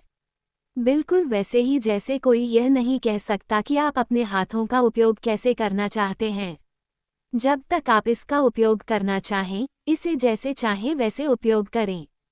स्टाफ के तरीके में न तो कोई सही है और न ही कोई गलत। आप इसे एक क्लब की तरह बर्बर तरीके से उपयोग कर सकते हैं या आप इसका उपयोग फैंसी चालें चलाने के लिए कर सकते हैं। शब्द सुनने के बाद सैम ने धीरे से अपनी आंखें खोलीं और उस व्यक्ति के शब्दों को याद किया और विचार करना शुरू कर दिया। फिर सैम खड़ा हुआ और इंस्क्रिप्शंस एंड फॉर्मेशंस नाम की शेल्फ पर गया। वह असमंजस में था कि ये दोनों एक साथ क्यों हैं। कुल 10 विस्प्स हैं और उसने पहले वाले को लिया और उसे आत्मसात कर लिया। फिर वह यादों को देखे बिना अनुकरण कक्ष के लिए दूसरी मंजिल में प्रवेश कर गया। सैम सिमुलेटिंग रूम में प्रवेश करने के बाद नई जानकारी को पचाने के लिए क्रॉस लेग करके बैठ गया। बाहर की दुनिया। उद्यम के अगले दिन सैम के साथ क्या हुआ इसकी खबर का पूरे शहर में इंतजार हो रहा है। उन्हें पता चला कि सैम एक गांव से आया था, इसलिए वे विशेष रूप से चित्रण थे कि कुलीन परिवार निश्चित रूप से अपने हाथ की जमात पर था। Paul, Freya, Haley, Marvin Philip Sam के साथ हवेली में गए और उनसे कोई मुलाकात नहीं हुई। तब उन सबने ये भारी है। उन्हें समझ नहीं आया कि सैम घर के अवशेष के तुरंत बाद अस्थायी रूप से शहर क्यों जाना चाहते थे जब तक वे अपने घर नहीं लौट आए। उन्हें लगा कि सैम बड़ी मुसीबत में है, लेकिन उन्हें जल्द ही खबर मिली कि वे कहीं नजर नहीं आ रहे हैं। कल रात उनमें से अधिकांश ने दुनिया के साथ साथ अपने परिवार की कुरूपता का भी अवलोकन किया। जब वे हवेली में ऐसे ही सोच रहे थे, जिस व्यक्ति के बारे में वे चिंतित हैं वो दिव्य आयामों में अपनी नई तकनीक का अभ्यास कर रहा है। पब फ्यूचर द्वारा विज्ञापन 1 महीना आउट ही हुआ, लेकिन सैम ने टावर की दूसरी मंजिल पर करीब 10 महीने का आधार बनाया। उन्होंने बस अपनी तकनीक का अभ्यास किया। चैरिटेबल वर्ल्ड टावर की दूसरी मंजिल के अंदर कुछ भी कल्पना कर सकता है। सैम ने अपनी अधिकतम क्षमता का उपयोग किया। उन्होंने अपनी विशिष्ट शक्तियों का उपयोग करके हाथ से लेकर संपूर्ण युद्ध करने का अभ्यास किया। वो बस एक ही मूल बातें बार बार अभ्यास करती रही जब तक कि वह मानसिक रूप से थक नहीं गई थी और न ही वह मानसिक रूप से ऐसा करने से थक गई थी। उन्होंने एक ही मूल क्रिया का अभ्यास सैकड़ों हजार बार नहीं तो हजारों बार किया। उन्होंने अपने पिछले जीवन में बहुत कम लोगों से एक सिद्धांत का पालन किया। वह कोई और नहीं बल्कि ब्रूस ली थे। जैसा कि ब्रूस ली ने एक बार कहा था, मैं उस फाइटर से नहीं डरता जो 1000 किक का अभ्यास करता है, लेकिन मैं उस आदमी से डरता हूं जो एक किक का अभ्यास हजारों बार करता है। इस उद्धरण से सैम ने अपने जीवन के अंतिम काल में स्वयं को अनुभव किया। यहाँ तक कि एक दृश्य मुक्का पर भी एक ऐसे ही लड़ाके द्वारा जानलेवा हमला किया गया है जो वास्तव में इसका उपयोग करना जानता है। यही कारण है कि सैम बस अपनी विचारधारा का अभ्यास करता रहता है। अंतिम युद्ध के अलावा सैम ने अपने हमले के शस्त्रागार को बढ़ाने के लिए कर्मचारियों की तकनीक और तीरंदाजी का भी अभ्यास किया। उन्होंने एरोनाजी को चुनने के लिए लंबी दूरी की लड़ाई का अभ्यास किया। वैसे ही वह अपने पिछले जीवन में विभिन्न प्रकार की बंदूकें काफ़ी कुशल थी और यहाँ तक कि इसे बनाने में भी वो कुशल है। वो वास्तव में इस समय बंदूकें बाहर नहीं लाना चाहती है। सैम को हमेशा लगता था कि इंसान के हाथों में बंदूकें सबसे खतरनाक होती हैं। भले ही वे बम और सामान थोड़ा बड़ा नुकसान नहीं पहुंचा सकते, बंदूकें लोगों को उनके दस्तावेजों के बारे में समझने में आसानी होती है। हाथ में बंदूक रखने वाला व्यक्ति से श्रेष्ठ महसूस करता है और चाहता है कि उसके साथ श्रेष्ठ जैसा व्यवहार किया जाए। उनकी पिछली दुनिया में ऐसा ही हुआ था और सैम को लगा कि इस दुनिया में कुछ खास अलग नहीं होगा। इसलिए यदि वो कुछ बंदूकें बनाता है तो वो उनका उपयोग केवल स्वयं ही करता है। अपने युद्ध कौशल में सुधार करने के अलावा सैम ने संरचनाओं और शिलालेखों का अध्ययन भी शुरू कर दिया। जब उन्होंने दोनों संरचनाओं और शिलालेखों को एक साथ देखा तो उन्हें पहली बार आश्चर्य हुआ, लेकिन बाद में जब उन्होंने अध्ययन किया तो उन्हें एहसास हुआ कि वे दोनों पूरी तरह से एक जैसे हैं। उनमें बड़ी संख्या में समानताएं हैं। शिलालेख गुरु की आवश्यकता के अनुसार आध्यात्मिक ऊर्जा को एक निश्चित स्थान पर एक निश्चित रूप में संघनित करने का तरीका है, जबकि गठन ऊर्जा को एक निश्चित तरीके से निर्देशित करना और एक निश्चित कार्य में परिवर्तित करके एक निश्चित कार्य करना है। दोनों में सबसे आम बात यह है कि दोनों को ऊर्जा नोड्स की आवश्यकता होती है। रून्स का उपयोग शिलालेखों के मामले में नोड्स के रूप में और गठन झंडे या अन्य वस्तुओं को ऊर्जा नोड्स के रूप में किया जाता है। दूसरे दृष्टिकोण से दोनों संरचनाओं और शिलालेखों को जोड़ा जा सकता है और साथ ही उनका आदान प्रदान भी किया जा सकता है। इसका मतलब है कि शिलालेखों के रूनों या शिलालेखों का उपयोग संरचनाओं के लिए ऊर्जा नोड्स के रूप में किया जा सकता है या शिलालेख बनाने के लिए ऊर्जा प्रवाह को निर्देशित करने के लिए गठन सिद्धांतों का उपयोग किया जा सकता है। लंबे समय तक परिकल्पनाओं और चिंतन के बाद सैम इस नतीजे पर पहुंचे और परिणाम ने उन्हें इतना चकित कर दिया कि उन्हें अपनी ही विचार प्रक्रिया पर इतना सदमा लगा। शिलालेख और संरचना विलय का अंतिम समापन एरे डिस्क का निर्माण है। ये शिलालेखों का उपयोग करके डिस्क में स्वयं संरचना को संघनित करने की एक प्रक्रिया है। यही कारण है कि इन दोनों को एक साथ समूहित किया गया है। इसे देखने से सैम ने सोचा कि यदि वह ऊर्जा प्रवाह का अवलोकन और हेरफेर करके प्रयास और प्रयोग करता है तो अपने स्वयं के निर्मित शिलालेख और संरचनाएं बनाना असंभव नहीं है। आखिरकार अवलोकन और हेरफेर दोनों उसकी जन्मजात मूल क्षमताएं हैं। ये विचार आने के बाद अचानक सैम को लगा जैसे ये लोग सचमुच मूर्ख हैं। ये सभी इंस्क्रिप्शन मास्टर्स और फॉर्मेशन केवल नोड्स को याद रखने और पहले से निर्धारित शिलालेख या फॉर्मेशन को प्राप्त करने की प्रक्रिया पर काम करते हैं। उन्हें वास्तव में इसकी परवाह नहीं है कि ये चीजें इस तरह कैसे और क्यों काम कर रही हैं। उनके पास इतना मूल्यवान संसाधन है, लेकिन ऐसे लोगों में ये चीजें बहुत बेकार हैं। वे वास्तव में अपनी पूरी क्षमता के लिए उनका उपयोग नहीं कर सकते। जब सैम शिलालेखों और संरचनाओं का अध्ययन कर रहा था तो वह अंदर ही अंदर शोक मना रहा था। उन्होंने विषय से संबंधित सभी कार्य लगभग पूरे कर लिए थे। आखिरकार सैम स्वयं एक प्रतिभाशाली व्यक्ति है और वह सभी सैद्धांतिक ज्ञान को आसानी से समझ सकता है। समस्या यह है कि वह वास्तव में उन्हें व्यावहारिक रूप से नहीं बना सकता है। उन्हें सैद्धांतिक रूप से इस क्षेत्र के सबसे जानकार लोगों में से एक माना जा सकता है, लेकिन उनके व्यावहारिक कौशल पूरी तरह से उनके अपने साधना आधार द्वारा प्रतिबंधित हैं। सैम ने अपने खेती के आधार के बारे में सोचकर आह भरी। बाहरी दुनिया में 1 महीना बीतने के बाद सैम अपने टावर से बाहर आया, लेकिन वह फिर भी दिव्य आयाम में ही रहा। इस समय विभिन्न जलवायु क्षेत्रों के उद्यान उतने खाली नहीं हैं। यानवू लावा रॉक गांव में वापस गया और एक प्रकार की घास लेकर आया जो बुल्स के लिए उपयुक्त है। हेवन स्पिरिट रेशम के पतंगे किसी भी प्रकार की पत्तियां खा सकते हैं। बगीचे का वातावरण विभिन्न तात्विक आध्यात्मिक ऊर्जा से परिपूर्ण है, इसलिए रेशम कीटों को विभिन्न समूहों में विभाजित किया जाता है और विभिन्न क्षेत्रों में रखा जाता है। कुल 3 पतंगे हैं जो लेवल 3 के जानवरों में घुस गए हैं और वे 3 अलग अलग विशेषताओं से हैं: आग, धातु और बर्फ।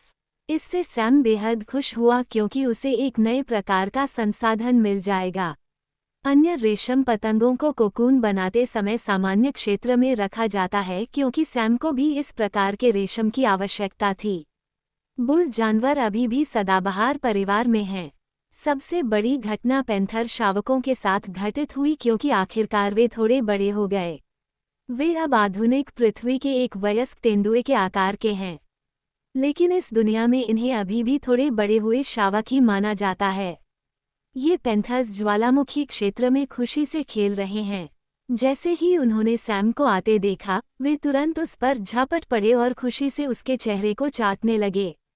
उठने के लिए संघर्ष करते हुए सैम मुस्कुराया। ये अब मध्य चरण में लेवल 1 के जानवर हैं। लगता है आप आनंद ले रहे हैं। अचानक पीछे से आवाज आई। सैम ने पीछे मुड़कर देखा और एक राजसी दिखने वाला 3 पैरों वाला सुनहरा कौवा देखा। सैम ने इसे देखा और मुस्कुराया। यानवू के पंजों के नीचे एक हिरन जैसी लाश है। सैम यानवू को देखकर मुस्कुराया। यहाँ, मैं आपके अपना हिस्सा लेने का इंतजार कर रहा हूँ। यानवू ने सैम को बड़ी मात्रा में आध्यात्मिक ऊर्जा संचारित करते हुए कहा।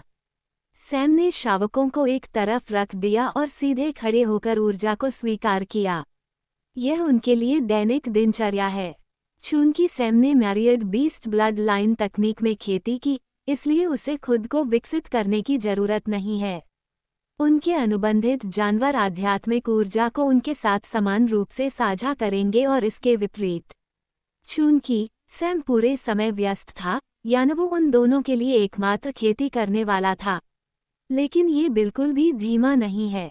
यानवू बगीचे के अंदर आध्यात्मिक ऊर्जा का उपयोग करके खेती कर सकता है क्योंकि वह एक जानवर है। और इसके अलावा जानवर तब तक अपनी खेती बढ़ा सकते हैं जब तक वे दूसरों का मांस खाते हैं। तो यानवू को कोई समस्या नहीं है क्योंकि उसके पास शिकार करने के लिए विशाल जंगल हैं। इसलिए पिछले कुछ महीनों में यानवू प्रारंभिक चरण स्तर 2 की सीमा तक पहुंच गया और सैम तीसरे चरण के इकोलिटे चरण पर है।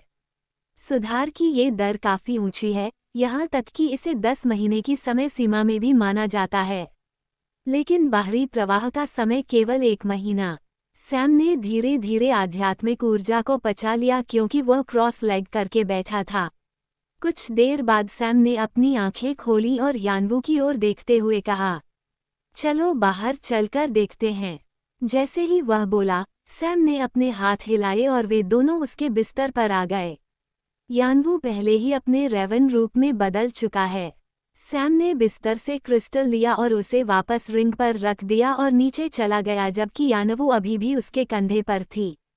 जैसे ही वे नीचे लिविंग रूम में आए, हवेली का दरवाज़ा खुला और 5 लोग कमरे में दाखिल हुए। वे कोई और नहीं बल्कि फिलिप और अन्य हैं। सैम को देखकर वे सभी आश्चर्यचकित हो गए, लेकिन दोनों लड़कियां उससे भी अधिक आश्चर्यचकित थीं जब उन्होंने सैम को देखा और अपनी नज़रें फेरते हुए शर्मा गईं। क्योंकि सैम ने अभी अपने शरीर के ऊपरी हिस्से पर कुछ भी नहीं पहना था। उसने केवल पैंट पहना हुआ है और उसकी सुडौल छाती और धड़ पूरी तरह से खुला हुआ है। सैम को कुछ भी अजीब नहीं लगा क्योंकि उसने बस उन्हें आमंत्रित किया था। आओ दोस्तों, यहीं बैठो, सैम ने फीकी मुस्कान के साथ कहा। तभी फिलिप और अन्य लोग अचंभे से बाहर आए। सैम, तुम कब आए? फिलिप ने कुर्सी की ओर बढ़ते हुए कहा और बैठ गया। बाकी दोनों लड़कों ने भी एक दूसरे को नमस्कार किया, लेकिन दोनों लड़कियों ने एक भी शब्द नहीं कहा। सैम ने पहले तो ज्यादा नहीं सोचा और कुछ देर बाद उसने देखा कि वे बिल्कुल चुप हैं। सैम, तुम नहीं जानते कि तुम कितने लोकप्रिय हो। पिछले महीने लगभग सभी बड़े परिवारों के प्रतिनिधि तुमसे मिलने के लिए अक्सर यहाँ आए थे, लेकिन उन्हें केवल तुम्हारा खाली घर या हम यहाँ इस तरह बैठे हुए देखने को मिले। मार्विन ने ज्यादा सोचे बिना बोला, लेकिन इस बयान ने लड़कियों के पहले से ही उदास मूड को और उदास कर दिया। फिर माहौल अचानक अजीब हो गया। सैम को आखिरकार समझ आ गया कि दोनों लड़कियां ऐसी क्यों हैं। लगता है कि मैं काफी लोकप्रिय हूँ। हुआ सुश्री फ्रेया, सुश्री हेली, मैंने आपसे दोस्ती की है और आपके परिवार से मेरा कोई रिश्ता नहीं है, इसलिए कृपया इसके बारे में दोषी महसूस न करें। सैम ने माहौल को शांत करने के लिए कहा। सैम ने इन लड़कियों को दोष नहीं दिया। वह भले ही ठंडा और निर्दयी किस्म का हो, लेकिन वह वास्तव में इतना छोटा नहीं है कि अपने बड़ों के फैसलों के लिए युवा पीढ़ी को दोषी ठहराए। दोनों लड़कियां कृतज्ञता से उसकी ओर देखने लगी और कुछ कहने लगीं। लेकिन जब उन्होंने सैम के नग्न ऊपरी आधे हिस्से को देखा, तो वे फिर से शर्मा गए और फिर से नीचे देखने लगे। फिर से क्या हुआ था? सैम ने असमंजस में पूछा। सैम, तुम्हें शायद कुछ पहनना चाहिए, पॉल ने धीमी आवाज में कहा। तभी सैम को एहसास हुआ कि क्या हो रहा है और उसने तुरंत स्पेटियल रिंग से स्लीवलेस बनियान निकाली और पहन ली। सुश्री हेली, मैं समझ सकता हूँ कि सुश्री फ्रेया ऐसी क्यों है, लेकिन आप ऐसा व्यवहार क्यों कर रही हैं? सैम ने हेली से पूछा, जो स्पष्ट रूप से दोषी महसूस कर रही थी। हेली बस चुप रही। इसके बजाय मार्विन ने उत्तर दिया, ठीक है, हेली शहर के स्वामी की बेटी है। ओह, सैम ने स्वीकार किया और थोड़ी देर के लिए चुप रहा। फिर उसने जारी रखा, सुश्री हेली, सुश्री फ्रेया आपकी पोशाकें अगले महीने तक तैयार हो जाएंगी, लेकिन मैं इसे पूरी तरह से पंखों के साथ नहीं कर रहा हूँ।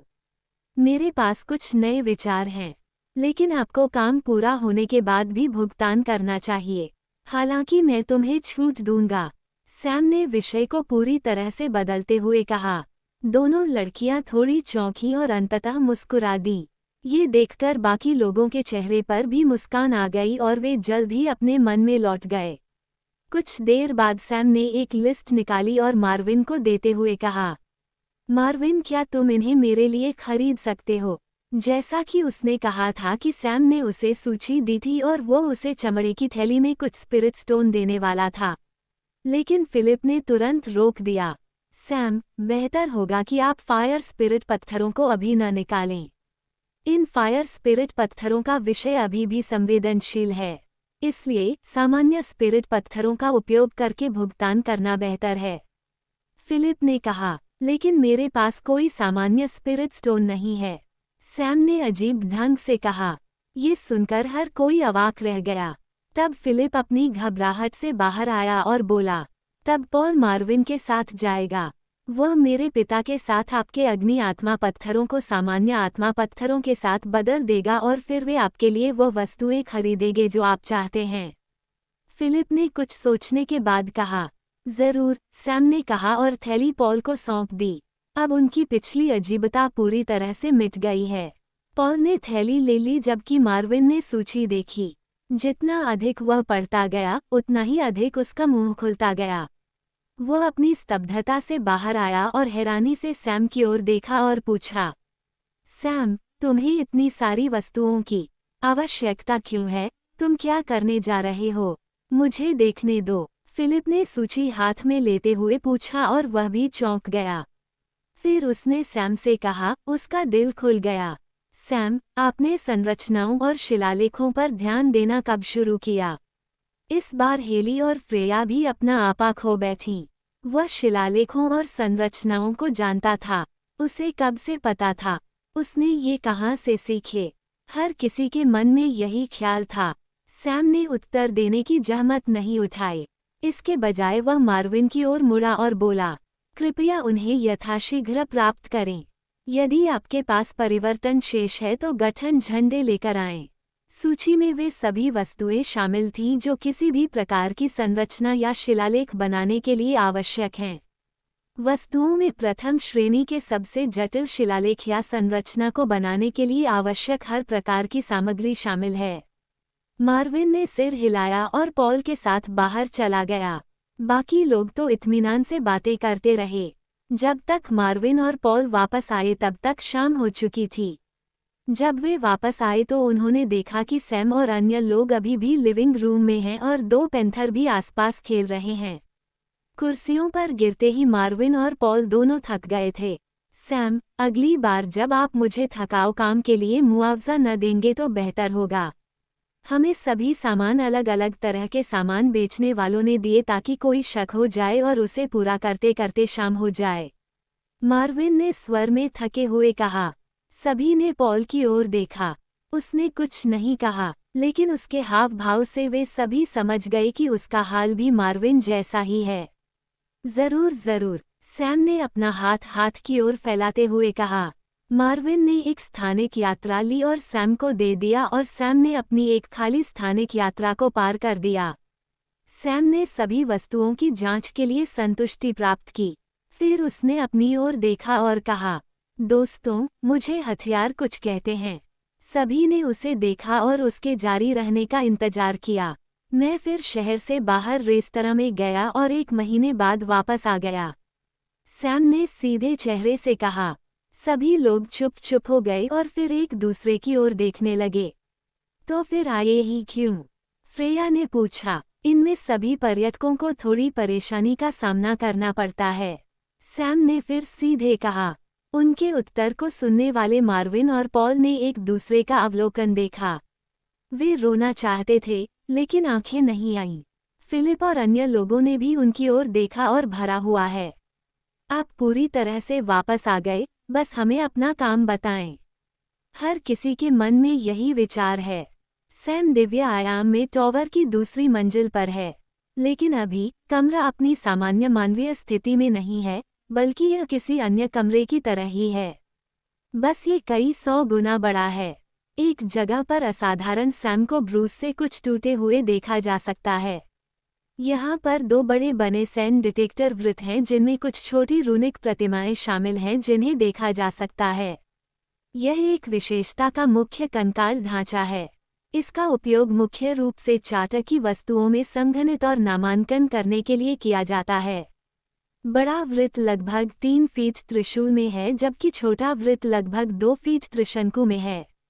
इस क्रम में हर रैंक के लिए अलग अलग होगा और यह धीरे धीरे ऊपर जाएगा। उसे खींचना मुश्किल ही मुश्किल होगा। 2 सम। जब सैम ने अंततः सभी रूनों को समाप्त कर लिया, तब उसने केंद्र में एक बहुत छोटे वृत्त को जोड़ने वाली कुछ रेखाएं खींची, जो वह स्थान है जहां वह वस्तु जिस पर रखी गई है। निवेश समाप्ति के बाद सैम समदू वृत्तों के बीच एक बिंदु पर खड़ा था, जहां कोई रून नहीं है। ये वह स्थान है जहां पर शख्सियत को खड़ा किया जाना है। सैम वहां खड़ा रहा और यह सुनिश्चित करने के लिए कि कोई गलती न हो, उसने स्वयं ही इन आर्किटेक्चर का अनुगमन किया। सैम ने अभी भी महसूस किया कि वो उसे कर रहा है, क्योंकि पहले से ही अनुभव था कि रेस्तरां में क्या होगा। सैम ने एक ही प्रक्रिया को कई बार आजमाया था और सैमुअल माहौल में कई बार असफल रहा। जब मशीनरी विफल हो गई तो तीव्र प्रतिक्रिया होगी। सैम ने एक साधारण तलवार और उसकी जांच की। तलवारें उन वस्तुओं में से एक हैं जिन्हें सैम ने मार्विन ने अपनी चित्रित सूची में अवशेषों के लिए बताया था। सैम कंपनी स्टाफ के बाहर एक कमरे के किनारे की ओर चला गया जहां एक ही तरह की और एक ही होटल की 2 लड़कियां थीं। सैम ने अपनी आध्यात्मिक ऊर्जा का केवल आंशिक रूप से उपयोग करते हुए लोगों पर तलवारें चलाईं। तलवार की लकड़ी में तब तक फंसी रही जब तक कि वह आधा नहीं निकला। ये स्टारवुड है, जो स्टारवुड शहर के निकट जंगल में उपलब्ध सबसे महत्वपूर्ण सामग्री में से एक है। यह एक मजबूत सामग्री है जिसका उपयोग हथियार, तलवारें और हथियार बनाने के लिए किया जाता है। यहाँ तक कि स्टारवुड की निम्न गुणवत्ता अभी भी अत्यधिक मूल्यवान है। उसके सामने के लट्ठे भी निम्न स्तर के हैं। फिर सैम ने तलवार वापस ले ली और शिलालेख घेरे की ओर वापस चला गया और तलवार को केंद्र में रखा और अपने स्थान पर वापस आ गया। फिर अचानक उसने अपनी आध्यात्मिक ऊर्जा का संचार करना शुरू कर दिया और शिलालेख चक्र सक्रिय हो गया और संकेंद्रित चक्र के एकत्रित होते ही रून आगे बढ़ने लगे। रून आध्यात्मिक ऊर्जा को अलग अलग तरीकों से निर्देशित कर रहे थे और तलवार की ओर संघनित होने लगे। सैम ने एक पलक भी नहीं झपकाई क्योंकि उसने ऊर्जा प्रवाह की प्रकृति को बारीकी से देखा और प्रत्येक रून ऊर्जा को कैसे निर्देशित कर रहा है। सैम ने पहले सिमुलेशन में यह कोशिश की थी, लेकिन सिमुलेशन केवल परिणामी शिलालेख की सफलता और विफलता दिखा रहा है, लेकिन वास्तविक प्रक्रिया अभी भी देखी नहीं जा सकती है और ऊर्जा प्रवाह दिखाई नहीं दे रहा है। यही कारण है कि सैम ने बाहर जाकर मार्विन और अन्य लोगों से सामान खरीदने के लिए कहा। सैम ने पूरी प्रक्रिया को पूरी तरह से देखा, लेकिन फिर भी उसे थोड़ी निराशा हुई, क्योंकि ये देखना बहुत मुश्किल है कि प्रत्येक रून द्वारा व्यक्तिगत रूप से ऊर्जा को कैसे संशोधित और निर्देशित किया जा रहा है। सैम तलवार लेने गया। ब्लेड पर एक स्पष्ट शिलालेख है। फिर वह स्टारवुड के अक्षुअन लट्ठे की ओर चला और तलवार घुमाई। इस बार तलवार का ब्लेड सीधे लट्ठे से होकर गुजर गया, जैसे कि यह मक्खन को काटने वाला एक गर्म चाकू हो। उसने धीरे से कट की जांच की और तलवार को देखा। फिर उसने संतुष्टि में सिर हिलाया। यह एक अंकित हथियार की शक्ति है। फिर उसने उस स्थान को देखा जहां उसने शिलालेख बनाए थे और वह थोड़ा निराश हुए बिना नहीं रह सका। भले ही वह शिलालेख में स्पष्ट रूप से सफल हो गया, लेकिन वह वास्तव में अपने उद्देश्य को प्राप्त करने में विफल रहा। सैम बैठ गया और एक नोटबुक निकाली। उसने ब्रश लिया और लिखना शुरू कर दिया। प्रयोग -1 तीक्ष्णता शिलालेख। उद्देश्य एकल रून के कारण होने वाले ऊर्जा प्रवाह और दिशा का व्यक्तिगत रूप से निरीक्षण करें। शिलालेख सफल। ऊर्जा प्रवाह दृश्यमान लेकिन विश्लेषण करना संभव नहीं। अंतिम परिणाम असफल। उसने अगला पृष्ठ पलटा और अगले पृष्ठ का चित्र बनाना शुरू कर दिया। ये शिलालेख वृत्त का रेखांकन है जो उन्होंने पहले बनाया था। उन्होंने शिलालेख वृत्त को देखा और विभिन्न कोणों से वृत्त का निरीक्षण करना शुरू कर दिया और गंभीरता से विचार करना शुरू कर दिया। कुछ देर बाद एक विचार आते ही सैम अचानक उठ खड़ा हुआ। अगर मैं उन्हें अलग अलग बांट दूं तो क्या होगा? सैम ने अपनी नोटबुक में शिलालेख चक्र को देखते हुए सोचा। शिलालेख सकल के बीच के अंतराल में सभी रन किसी न किसी तरह से जुड़े हुए हैं। अगर मैं रून्स को गियर ट्रेन के रूप में देखता हूं और संपूर्ण परिणामी ऊर्जा प्रवाह को अंतिम गियर अनुपात के रूप में देखता हूं, तो प्रत्येक रून जाल में गियर की एक व्यक्तिगत जोड़ी होगी। इसका मतलब है कि जैसे इनपुट गियर और आउटपुट गियर अलग अलग गति में घूमते हैं, तो रून के लिए ऊर्जा प्रवाह का इनपुट इनपुट गियर की गति है और ऊर्जा प्रवाह का आउटपुट आउटपुट गियर की गति है। फिर ऊर्जा प्रवाह के इनपुट और आउटपुट के बीच ऊर्जा प्रवाह के अंतर को व्यक्तिगत गियर अनुपात कहा जा सकता है। फिर जैसे गियर अनुपात में जाल में जोड़े के सभी गियर अनुपात के उत्पाद से अंतिम गियर अनुपात प्राप्त करना संभव है, एक सफल शिलालेख करने के लिए कुल ऊर्जा प्रवाह और उस ऊर्जा प्रकृति में परिवर्तन होगा रून्स में ऊर्जा प्रवाह में परिवर्तन का उत्पाद। जब सैम ने इस बिंदु तक सोचा तो उसे लगा जैसे वह प्रबुद्ध हो गया है और सही दिशा में जा रहा है। अब मैं पहले से ही ऊर्जा प्रवाह के इनपुट और आउटपुट को जानता हूँ। यदि मैं एक एक करके कड़ियों में व्यक्तिगत परिवर्तन की गणना कर सकूं तो ऊर्जा प्रवाह को समझना संभव होगा। चूंकि मैं भी गियर ट्रेन का हिस्सा हूं और मुझे अपनी विशिष्टताएं पता हैं, इसलिए यह बहुत आसान होगा। चूंकि सैम ही वृत्त में खड़ा होकर ऊर्जा का इनपुट कर रहा है, वह निर्मित ऊर्जा श्रृंखला की एक कड़ी भी है और उसमें एक महत्वपूर्ण कड़ी भी है। तो सैम ने पेज पलटा और जो विचार मिले उसे लिखा और खड़ा हो गया। वो उस स्थान पर गया जहां उसने शिलालेख चक्र बनाया था और एक अलग ब्रश और स्याही की एक बोतल निकाली। ये शिलालेख स्याही है जिसे उन्होंने मार्विन द्वारा लाई गई सामग्रियों से स्वयं बनाया है। अलग अलग शिलालेखों की अलग अलग आवश्यकताएं होती हैं, लेकिन अभी बनाए गए तीक्ष्ण शिलालेख सैम जैसे तटस्थ प्रकार के शिलालेख उसी स्याही से बनाए जा सकते हैं। तो अभी सैम तटस्थ शिलालेखों के साथ अभ्यास कर रहा है। सैम ने खड़े होकर नोटबुक में शिलालेख चक्र का अवलोकन किया। वह सोच रहा है कि उसे बिना कुछ गलत किए उन्हें अलग अलग कैसे विश्लेषित करना चाहिए। सैम ने पहला और सबसे महत्वपूर्ण रून बनाना शुरू किया जो शिलालेखों पर उसके खड़े होने के स्थान से बाईं ओर होगा। उसने धीरे धीरे और सटीकता से वह वृत्त खींचा जहां उसे खड़ा होना चाहिए और फिर पहला धावक। प्रथम रैंक शिलालेख सकल में कुल 12 ऊर्जा नोड हैं, जिसमें शिलालेख मास्टर और अन्य 11 रन शामिल हैं। इसलिए सैम को सभी 11 रनों का विश्लेषण करने का प्रयास करना चाहिए। जैसे ही उसने पहला रून और विस्तार लाइनें पूरी की जो अगले रून से जुड़ेंगी, सैम खड़ा हुआ और स्याही और ब्रश को हटा दिया और नोड पर खड़ा हो गया और अपनी आध्यात्मिक ऊर्जा से रून को सक्रिय करना शुरू कर दिया। तब सैम ने देखा कि रून किस प्रकार ऊर्जा का प्रसंस्करण कर रहा है। जब ऊर्जा अंदर भेजी गई और बाहर आई तो वह स्पष्ट रूप से अंतर बताने में सक्षम था। जैसे ही उसे थोड़ा जोश महसूस हुआ, ऊर्जा प्रवाह में परिवर्तन होता है। बूम! इसकी प्रकृति में अचानक परिवर्तन ने आध्यात्मिक ऊर्जा को अस्थिर कर दिया और एक लघु विस्फोट हुआ। तभी सैम उड़कर उसकी पीठ पर गिरा और उसके मुंह से खून निकला। वह जोर से हौंफने लगा और अपनी सांस को स्थिर करने की कोशिश करने लगा। कुछ देर तक लगातार हाँफने के बाद सैम आखिरकार उठ बैठा और उसने उस रून को देखा जो स्पष्ट रूप से विकृत था। फिर सैम ने नोटबुक निकाली और लिखा, प्रयोग -2 तीक्ष्णता शिलालेख। उद्देश्य ऊर्जा प्रवाह को समझने के लिए पहले रून का अलग से विश्लेषण करें। ऊर्जा प्रवाह पहचाना जा सकता है लेकिन विश्लेषण करने के लिए पर्याप्त स्थिर नहीं है। परिणाम एक आध्यात्मिक ऊर्जा विस्फोट। कारण विच्छेदन के कारण स्थिरता में। नतीजा असफल। फिर सैम ने अपनी आंखें बंद कर ली और सोच में डूब गया। उन्होंने बाइंडिंग सकल का उपयोग किए बिना ऊर्जा को स्थिर करने के विभिन्न परिदृश्यों के बारे में सोचा। यदि बाइंडिंग संकेंद्रित वृत्त का उपयोग किया गया तो ऊर्जा प्रवाह का विश्लेषण करना कठिन होगा। फिर उसने बहुत सोचना शुरू किया और आखिरकार उसे एक विचार आया। उसके मन में विचार आया कि बाहर आकर किसी तरह ऊर्जा का उपयोग करना है। ऊर्जा कहीं न कहीं अवश्य जानी चाहिए। अस्थिर का भी उपयोग करना चाहिए। फिर सैम ने अपने विकल्पों पर गौर करना शुरू किया और आखिरकार एक विचार आया। गठन। एक रैंक एक स्पिरिट गैदरिंग फॉर्मेशन है जो आसपास के परिवेश में आध्यात्मिक ऊर्जा इकट्ठा करने के लिए उपयोगी है।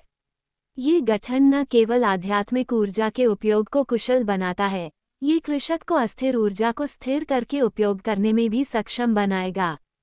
फिर सैम ने तुरंत फॉर्मेशन के झंडे निकाले और फॉर्मेशन बिछा दिया। उन्होंने फिर से प्रयोग शुरू किया लेकिन परिणाम फिर भी वही रहा। बूम! सैम को तब समझ आया कि ऐसा क्यों हुआ। रून और गठन का ऊर्जा प्रवाह ओवरलैप हो गया और एक विस्फोट हुआ। सैम ने फिर नोटबुक निकाली। प्रयोग 3। सैम ने प्रयोग करना जारी रखा और अंततः सफल हो गया। इस बार सैम ने नोड के रूप में एक गठन ध्वज को हटा दिया और फिर उसके स्थान पर रून का उपयोग किया। फॉर्मेशन किसी भी चीज को नोड के रूप में तब तक उपयोग कर सकता है जब तक फॉर्मेशन मास्टर इसे आध्यात्मिक ऊर्जा संचारित कर सकता है। चूंकि टावर की दूसरी मंजिल पर आत्मा एकत्रीकरण संरचना द्वारा उपयोग की जाने वाली कोई उल्लेखनीय आध्यात्मिक ऊर्जा नहीं है, सैम ने स्पिरिट पत्थरों का इस्तेमाल किया।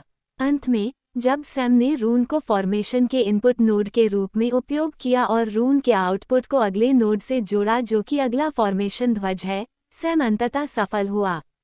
प्रयोग 10। उद्देश्य ऊर्जा प्रवाह को समझने के लिए पहले रून का अलग से विश्लेषण करें। परिणाम सफल। परिणाम देखकर सैम मुस्कुराया और संतुष्ट आह भरी। बाहर धीरे धीरे दिन बीतते गए। सैम टावर के अंदर रहा और संरचनाओं के साथ साथ विभिन्न रूनों और शिलालेखों का विश्लेषण करना जारी रखा। उन्होंने किसी और चीज़ की खेती या अभ्यास नहीं किया क्योंकि वह सिर्फ प्रयोग करते रहे। इस दौरान उन्होंने कई बार पलटवार किया और कई बार अपनी सोचने की प्रक्रिया से प्रहार किया। जैसे जैसे दिन बीतते गए उन्होंने सैकड़ों प्रयोग किए। दैनिक दिनचर्या के अलावा वह केवल एक ही काम करता था और वह था कभी कभी लकड़ी से नक्काशी करना। जब भी वह मानसिक रूप से थक जाता तो समय निकालकर विभिन्न जटिल आकृतियां बनाता। बाहर 1 महीना बीत गया और सैम अभी भी टावर की दूसरी मंजिल के अंदर है। वह थककर फर्श पर बैठ गया, लेकिन जब उसने अपने हाथों में साधारण तलवार को देखा तो उसके चेहरे पर मुस्कान आ गई। यह उनके पहले प्रयोग की पहली तलवार की तरह ही है, लेकिन इस तलवार के हैंडल पर बहुत सारे रूनिक निशान हैं। हैंडल वस्तुतः बिना कोई जगह छोड़े बड़ी संख्या में अव्यवस्थित रूप से ढका हुआ है। लेकिन सैम को इससे जरा भी परेशानी नहीं हुई। वह काफी संतुष्ट लग रहे थे। वह धीरे धीरे खड़ा हुआ और तलवार को जोर से जमीन में घोंप दिया और फिर आध्यात्मिक ऊर्जा को हैंडल पर रूनिक प्रतीकों में केंद्रित कर दिया। तभी अचानक उसके सामने संरचना के रूप में एक चकाचौंध करने वाला दृश्य प्रकट हुआ। ये बंधनकारी गठन है। इससे प्रतिद्वंद्वी की ताकत के आधार पर एक निश्चित समय के लिए दुश्मन की गतिविधियों को रोकने में मदद मिलेगी। सैम ने तलवार के हैंडल पर एक संपूर्ण संरचना अंकित की। ये बिल्कुल एरे डिस्क बनाने जैसा है, लेकिन सैम ने डिस्क को हैंडल से बदल दिया। लेकिन ये कहना जितना आसान है, करना उतना ही आसान है। यहाँ तक कि एरे डिस्क को अंकित करना भी बिल्कुल भी आसान नहीं है। व्यक्ति को शिलालेख और संरचना दोनों में महान होना चाहिए और फिर भी कोई व्यक्ति तब तक एरे डिस्क नहीं लिख सकता जब तक कि वह दोनों ट्राडों में रैंक 2 पर न हो। तभी वह एक एरे डिस्क लिखने में आश्वस्त होगा। लेकिन सैम, जो स्पष्ट रूप से दोनों ट्राडों में केवल प्रथम रैंक पर था, ने एक संरचना अंकित की है और वह भी तलवार के हैंडल पर। सैम ने तलवार की ओर देखा और फिर धीरे से टॉवर के बाहर जाकर खड़ा हो गया। वहां 2 पैंथर धीरे धीरे ऊँघ रहे हैं।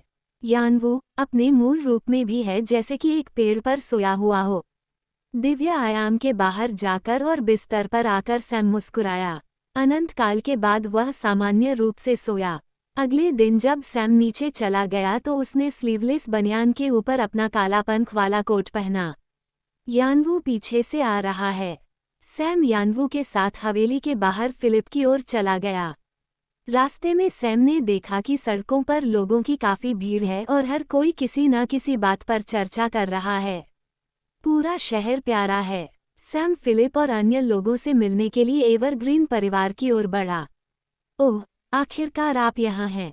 फिलिप को ऐसा लग रहा था जैसे सैम को यहाँ देखकर उसे अंततः राहत मिली हो। तुम खुश लग रहे हो, सैम ने कहा। ठीक है, स्टारवुड अकादमी में प्रवेश 3 दिन पहले होगा। मैंने सोचा था कि आप इसमें सफल नहीं होंगे क्योंकि आपकी कोई खबर नहीं है।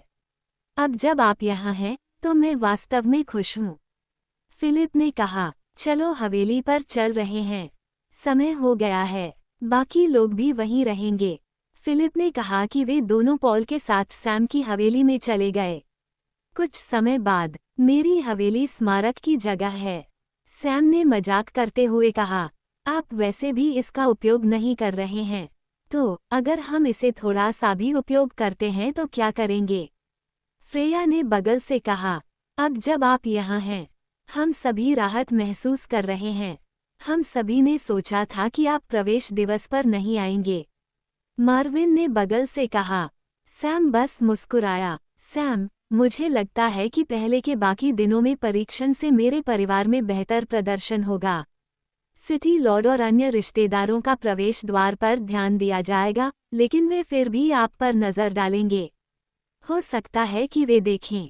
मुझे पहले से ही पता है कि आप पहले ही वापस आ गए थे और वे कोई साजिश रच सकते हैं, फिलिप ने बगल से कहा। उन्होंने जो कहा उस पर आश्चर्य हुआ। दोनों लड़कियों को थोड़ा अजीब लगा। आखिरकार ये उनका परिवार ही है जो उनके दोस्त के खिलाफ स्कीम रच रहे हैं। मेरे पिता ने कहा था कि ये रईस जो उन्हें पाना चाहते हैं, वे भी कुछ हासिल करेंगे अगर ये किसी ऐसे व्यक्ति के हाथ में हो जो कोई कीमत नहीं रखता हो। फिलिप ने जारी किया। इससे सभी लोग चुप हो गए और सैम की ओर से उनकी प्रतिक्रिया का इंतजार करने लगे। उनका उत्तर मिला, परंतु उसने उनसे यह आशा नहीं की थी। सैम बस मुस्कुराया और विविधता से कहा, छिपने से कहीं बेहतर और आसान उपाय है। क्या आप नहीं जानते यह क्या है? फिलिप ने पूछा। उसने सोचा कि केवल उसका परिवार ही सैम के खिलाफ नहीं है, इसलिए जहां रहना अच्छा है। लेकिन सैम ने आगे कहा कि सब उड़ गए। सीधी सी बात है, कुछ रुतबा हासिल कर ही लेते हैं। सैम ने डेट घटित होते कहा और दरवाजे की ओर चलता रहा। चलो कुछ रुतबा है। सैम द्वारा ये शब्द कहे जाने के बाद हर कोई अवाक रह गया। उन्हें नहीं पता कि वे कैसे आए, लेकिन वे सैम का पीछा करते हुए एक जगह चले गए। जगह है आर्टिसन टावर। जब फिलिप और अन्य लोगों ने देखा तो वे अवाक रह गए। उन्हें नहीं पता कि वे यहाँ क्यों आए। आर्टिसन टावर आर्टिसन गिल्ड की शाखा है। प्रत्येक महत्वपूर्ण शहर में आर्टिसन गिल्ड ने एक आर्टिसन भवन खोला। आर्टिसन टावर उन 4 स्थानों में से एक है जो सिटी लॉर्ड के अधिकार क्षेत्र में नहीं है। अन्य 3 स्थान दवाएं स्यूटिकल गिल्ड, द इंस्चेयर गिल्ड और द फॉर्मेशन गिल्ड हैं। इन 4 स्थानों का बहुत प्रभाव है क्योंकि इनका अधिकांश व्यापार एक शहर में होता है। शहर में 4 जगह पर 4 टावर हैं। चारों मीनारें केवल शक्तिशाली नहीं हैं क्योंकि वहां एक विशेषज्ञ की ताकतें शहर के स्वामी के समान हैं, बल्कि उनके पास उच्च पद भी हैं। चारों टावरों के प्रमुख अपने असमानता में रैंक 2 पर हैं। इसलिए नगर स्वामी को भी उनके प्रति कुछ सम्मान दिया जाएगा।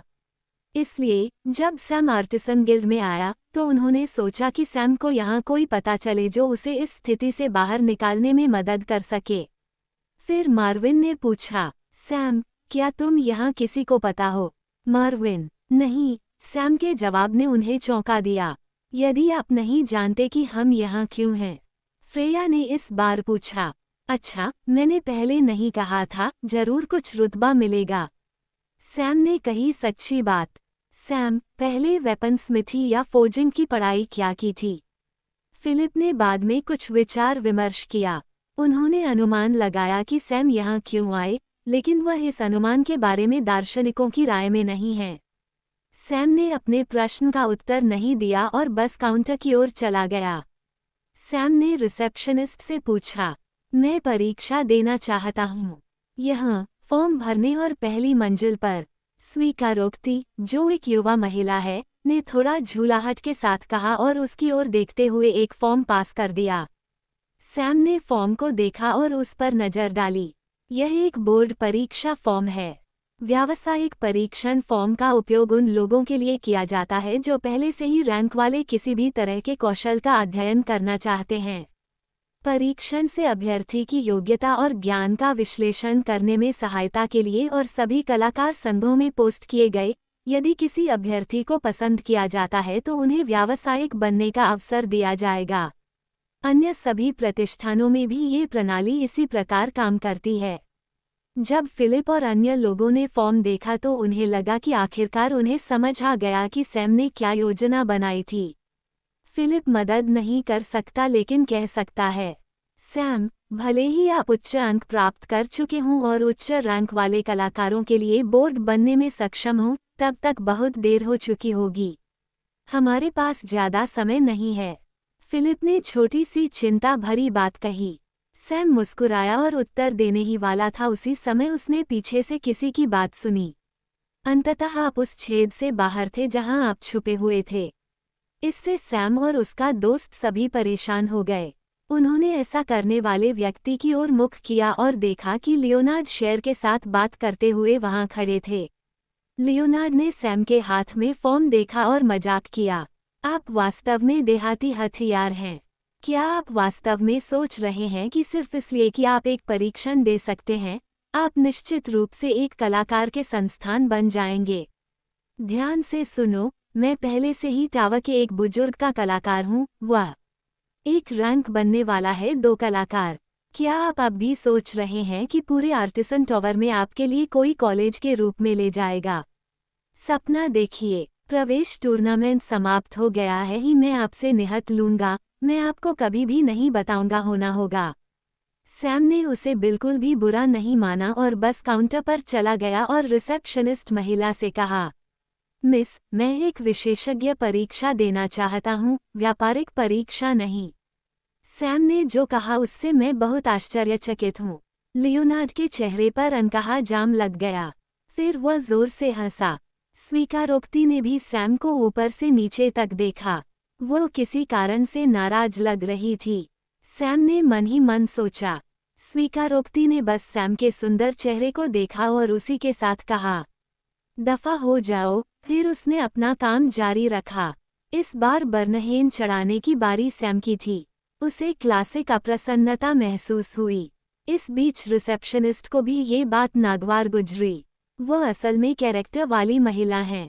उनके पिता ने उन्हें आज रिसेप्शनिस्ट के रूप में काम करने की सज़ा दी है, जिस कारण सुबह ही उनका गुस्सा काफ़ी भड़क गया था। अब एक लड़का जो छोटा है, वह आर्टिस्ट की परीक्षा देने के लिए कह रहा है। क्या यह मजाक नहीं है? ये तो अच्छी बात है कि वह सुंदर है, नहीं तो मैं स्वयं ही उसे निकाल देता हूँ। उसने मन ही मन सोचा।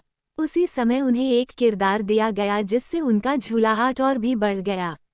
नमस्कार युवा मिस, मैं कलाकार परीक्षा देना चाहता हूँ। सैम ने फिर से अपनी बात दोहराई। वह महिला पर अच्छी नज़रें डालती हैं। महिला ने जो पहला इम्पैक्ट डाला वह लोमड़ी का होगा। वह सुंदर, सेक्सी, आकर्षक है। इसका मतलब यह नहीं कि उसका चरित्र खत्म हो जाएगा। बात बस इतनी है कि उनका खूबसूरत चेहरा, उच्च की आकृति, उसके गौरवान्वित चेस्ट ने सभी को यही हास प्रयोगशाला दी। वे और अधिक देखते हैं और उसकी ओर आकर्षित होने से खुद को रोकते नहीं हैं। लेकिन सैम की आंखों में उन पर कोई नज़र नहीं आ रही थी। वह वर्तमान में अपने व्यवहार से बहुत नाराज है। इस समय किशोरी अत्यंत शीत स्वर में बोली, मैं नहीं जानता कि तुम कहाँ से आए हो, लेकिन इससे पहले कि मैं बाहर निकलूं, बेहतर होगा कि तुम दफा हो जाओ। उन्होंने बेहद ठंडे स्वर में कहा। फिलिप और बाकी लोग सैम को तस्वीरें वाले थे, लेकिन उन्होंने उनसे कहा तो वे रुक गए। मैं फिर से स्टॉक में हूँ। मेरे पास एकोलाइट मैज कल्टीवेशन और अग्नि गुण हैं।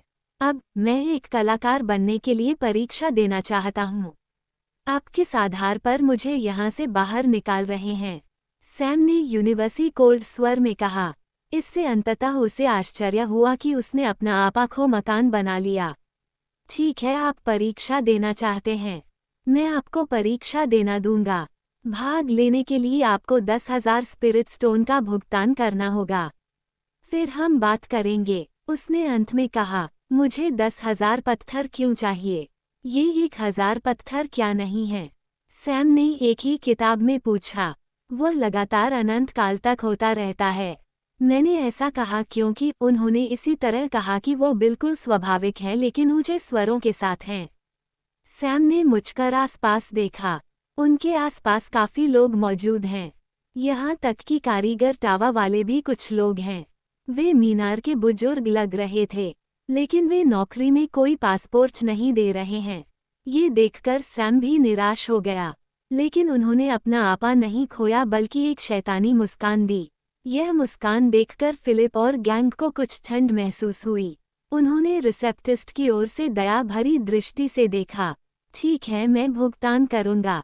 बेहतर होगा कि मैं कुल 18,000 भुगतान करूं, लेकिन बदले में मुझे अपनी राशि नहीं देनी चाहिए।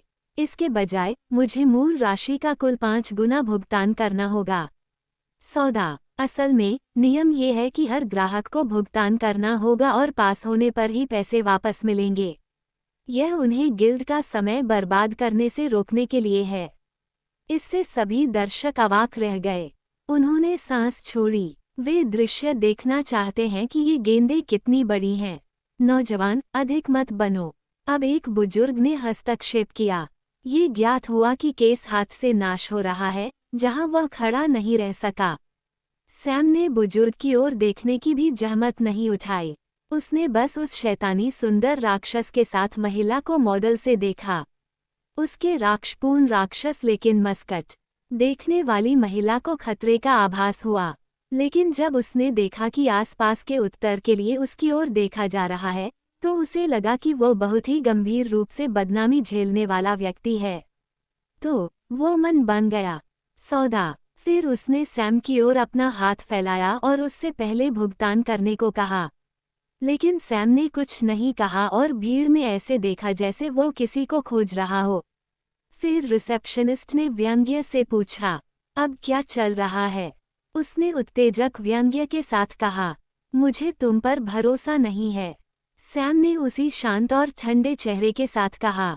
सभी ने आश्चर्य भरी निगाहों से उस सुंदर आदमी की ओर देखा।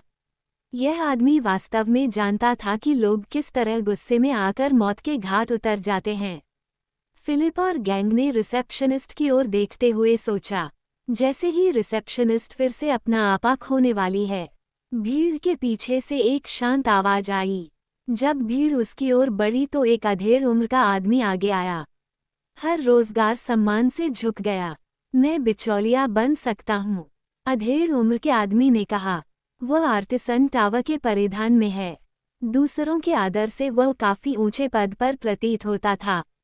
आप कौन हैं? सैम ने उसी ठंडी आवाज में पूछा।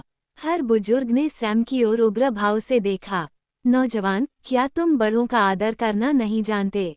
जिस बुजुर्ग ने सैम को पहले टोका था, वह बोला। फिर सैम ने भी परेशान नहीं किया और सीधे अधेड़ उम्र के आदमी की ओर देखा। सम्मान, इन लोगों के प्रति उनका सारा सम्मान तब खत्म हो गया जब वे सिर्फ खड़े होकर तमाशा देखते रहे। वो यहाँ परीक्षा देने के लिए उचित शिष्टाचार और प्रक्रिया के साथ आए थे, लेकिन निराश होने से खुद को नहीं रोक सके। मैं टावर का प्रमुख हूँ, अधेड़ उम्र के आदमी ने उसी शांत आवाज में कहा। सैम ने जो किया उससे उसे कोई फर्क नहीं पड़ा। मौके पर मौजूद सभी लोगों को लगा कि उनके पैर कमजोर हो रहे हैं। इस युवक का काम पूरा हो गया है, सबने सोचा। यहाँ तक कि फिलिप और उसका गिरोह भी काफी चिंतित महसूस कर रहा था। लेकिन सैम ने कुछ भी नहीं कहा और एक चमड़े का बैग उस अधेड़ उम्र के व्यक्ति की ओर फेंक दिया और उस व्यक्ति ने बैग की जांच की और सिर हिलाया। फिर वह सैम की ओर मुड़ा और उससे कहा, कृपया इस तरफ से। जैसे ही वह बोला, वो ऊपर चला गया। सैम और रिसेप्शनिस्ट ने पीछा किया। फिर बाकी भीड़ भी पीछे हो ली।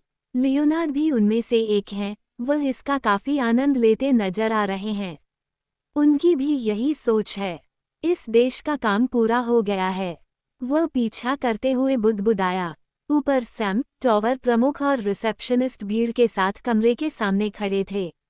कमरा सभी प्रकार की चीजों से भरा हुआ है, जैसे कि धौलकनी, गड्ढे, निहाय, हथौड़े, शमन टैंक आदि। एक हथियार निर्माता की जरूरत की हर चीज वहां मौजूद है। टावर हेड समझाने लगे, ये परीक्षा कक्ष है, आपको अपनी सामग्री खुद लानी होगी। आप चाहें तो टावर से खरीद सकते हैं। उत्पाद खत्म करने के बाद आपको इसे उस प्लेटफॉर्म पर ले जाना चाहिए। यदि यह मानकों पर खरा उतरता है तो टावर स्पिरिट हथियार की रैंक देगा, जो कि आपकी आर्टिसन रैंक भी है। यदि आपका हथियार नवीन और नए डिज़ाइन का है तो आपको अपना हाथ प्लेटफॉर्म पर रखना होगा और अपनी भावना का उपयोग करके ये दिखाना होगा कि आप इसका उपयोग कैसे करेंगे। तब आपको स्कॉलर आर्टिसन रैंक भी मिल सकती है, टावर हेड ने समझाया। फिर उसने दीवार की ओर इशारा करते हुए कहा, वह स्क्रीन दिखाती है कि आप गिल्ड के उच्च अधिकारियों के लिए क्या कर रहे हैं। यदि उन्हें कोई गलती या कदाचार मिलता है तो वे आपको अस्वीकार कर सकते हैं। सैम ने सिर हिलाया। उस पर अपनी सांसें क्यों बर्बाद करो, वो किसी भी तरह गुजरने वाला नहीं है। रिसेप्शनिस्ट ने बगल से व्यंग्य किया।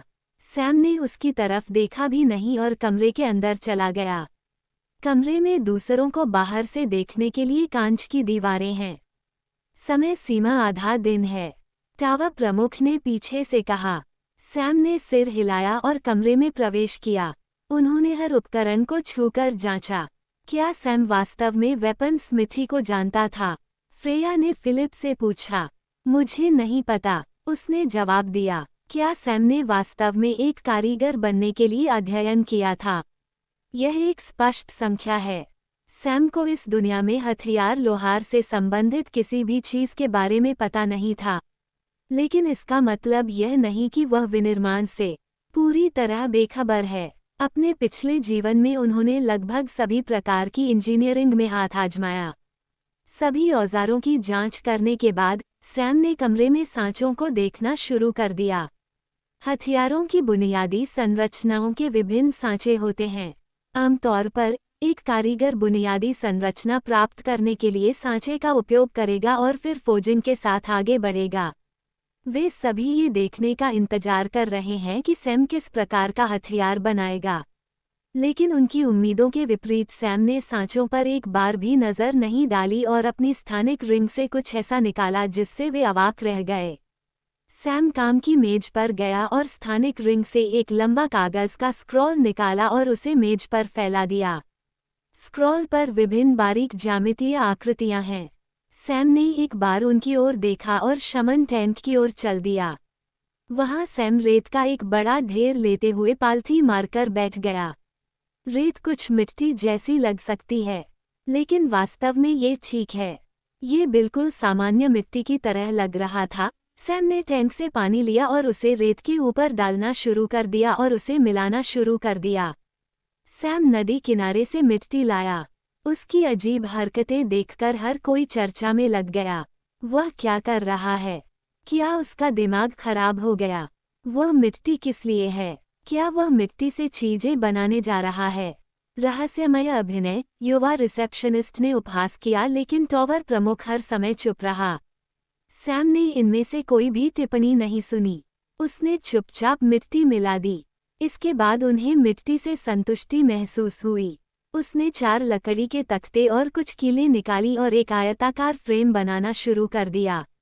जब फ्रेम पूरा हो गया, सैम ने इसे नरम फर्श पर रखा और बारीक रेत निकाली और इसे फर्श पर समान रूप से फैलाना शुरू कर दिया। फिर उसने स्थानिक वलय से अजीब चीज़ों का एक और सेट निकाला। वहाँ कुछ लकड़ी की नक्काशी है। फिर सैम ने लकड़ी की नक्काशी को काम की मेज पर रखा और औजारों से एक लकड़ी का हथौड़ा उठाया। फिर वह लकड़ी की नक्काशी वाले लकड़ी के फ्रेम के पास वापस गया और उसे फ्रेम के अंदर रख दिया। फिर उसने गीली मिट्टी डाली और हथौड़े से उसे ठोकना शुरू कर दिया। उसने तब तक भरा और घुसाया जब तक लकड़ी का फ्रेम पूरी तरह से मजबूती से पैक नहीं हो गया। फिर उसने पैक की गई रेत सहित फ्रेम को उलट दिया। रेत गिरी ही नहीं। फिर उसने सावधानीपूर्वक लकड़ी की नक्काशी को बाहर निकाला और गुहा में रेत भरकर छोड़ दिया। सैम ग्रीन सैंड मोल्डिंग तकनीक का उपयोग करके अच्छा पुराना कास्टिंग ऑपरेशन कर रहा है। अभी उन्होंने पिघली हुई धातु डालने के लिए रेत का सांचा बनाने के लिए गीली मिट्टी और लकड़ी की नक्काशी का इस्तेमाल किया, जिसे तकनीकी रूप से एक पैटर्न कहा जाता है। आमतौर पर उसके द्वारा बनाए गए सांचे के ऊपर एक और अतिरिक्त सांचा होगा जिसमें धातु डालने के लिए एक छेद होगा, ताकि अशुद्धियों को पिघली हुई धातु के साथ मिश्रित होने से रोका जा सके और यह सुनिश्चित किया जा सके कि धातु ठीक से डाली गई है। लेकिन सैम को ऐसा नहीं लगा कि इसकी कोई ज़रूरत है। चूंकि कमरा अशुद्धियों से बचने के लिए एक संरचना से घिरा हुआ है और जहां तक नियंत्रण की बात है तो सैम को इसे नियंत्रित करने के लिए अपनी निपुणता पर भरोसा है। फिर सैम ने अन्य सभी पैटर्न के साथ उसी तरह से सांचे बनाना शुरू कर दिया। कमरा जल्द ही 7 सांचों से भर गया। उनमें से 6 में एकल घटक के सांचे हैं। 7वें में कई छोटे घटक हैं। फिर सैम मेज पर आया और स्क्रॉल की जांच की। स्केच को ठीक से जांचने के बाद सैम कुछ कदम पीछे हट गया। सैम की अजीब हरकतों को देखते हुए भीड़ को इसकी आदत पड़ने लगी थी। अब सिर्फ रिसेप्शनिस्ट ही कमेंट कर रही हैं। पूरा उच्च और शक्तिशाली अभिनय करना और केवल मिट्टी से खेलना। वे स्पिरिट स्टोन मेरे जैसे ही अच्छे हैं। जैसे ही वह आगे बढ़ने वाली थी, टावर हेड ने घूर कर देखा। टावर हेड बाकी लोगों की तरह नहीं है। वो यहाँ के सबसे जानकार लोगों में से एक हैं। तो उसे समझ आ गया कि युवक निश्चित ही मिट्टी से नहीं खेल रहा है। इसी बीच सैम ने कुछ ऐसा निकाला जिसके बारे में सभी को लगा कि यह एक और अजीब चीज़ होगी, लेकिन यह उनकी उम्मीदों के विपरीत था। वहाँ एक सोने की धातु का कंकाल है जो बाघ के कंकाल जैसा दिखता है। हर कोई हैरान रह गया और आश्चर्य से देखने लगा। Golden blood tiger. इस बार खामोश टावर हेड भी कुछ हैरान सा लग रहा था। वो ये भी सोच रहा है कि वो युवक किस प्रकार की सामग्री का उपयोग कर रहा होगा, लेकिन उसने कभी नहीं सोचा होगा कि वह ऐसी सामग्री का उपयोग करेगा जो उसके जैसे रैंक 2 कारीगरों को भी चकित कर देगी। नाम सुनते ही हर कोई चर्चा में लग गया। अरे, उसे गोल्डन ब्लड टाइगर का पूरा कंकाल कहाँ मिला?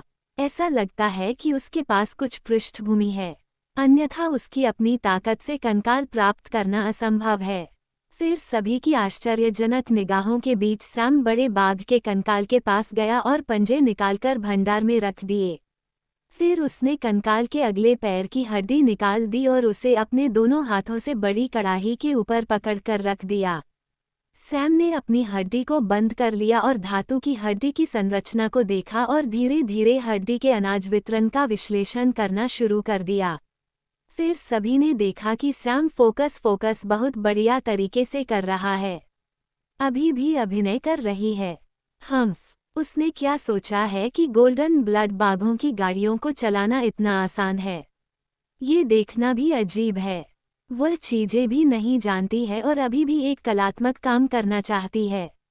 स्वागत अभी भी उपहास कर रहा है। कुछ लोगों को ठीक करने के लिए सभी ने सहमति जताई। फिलिप और गैजेट और प्रमुख टावरों के अलावा कोई और नहीं है। फिलिप और अन्य लोगों ने देखा कि कैसे सैम ने पहले हड्डी में पाउडर डाला था और टावर हेड्स को अपने अंतर्ज्ञान के कारण बदल दिया था। हाँ, अंतर्ज्ञान, क्योंकि उसे वाम की पसंद और आदर्श का एहसास हुआ। वीडियो देखने के लिए धन्यवाद। कृपया वीडियो को लाइक, सब्सक्राइब और शेयर करें। S my man, thank you for watching video. Please like, subscribe and share the videos. Ace my man.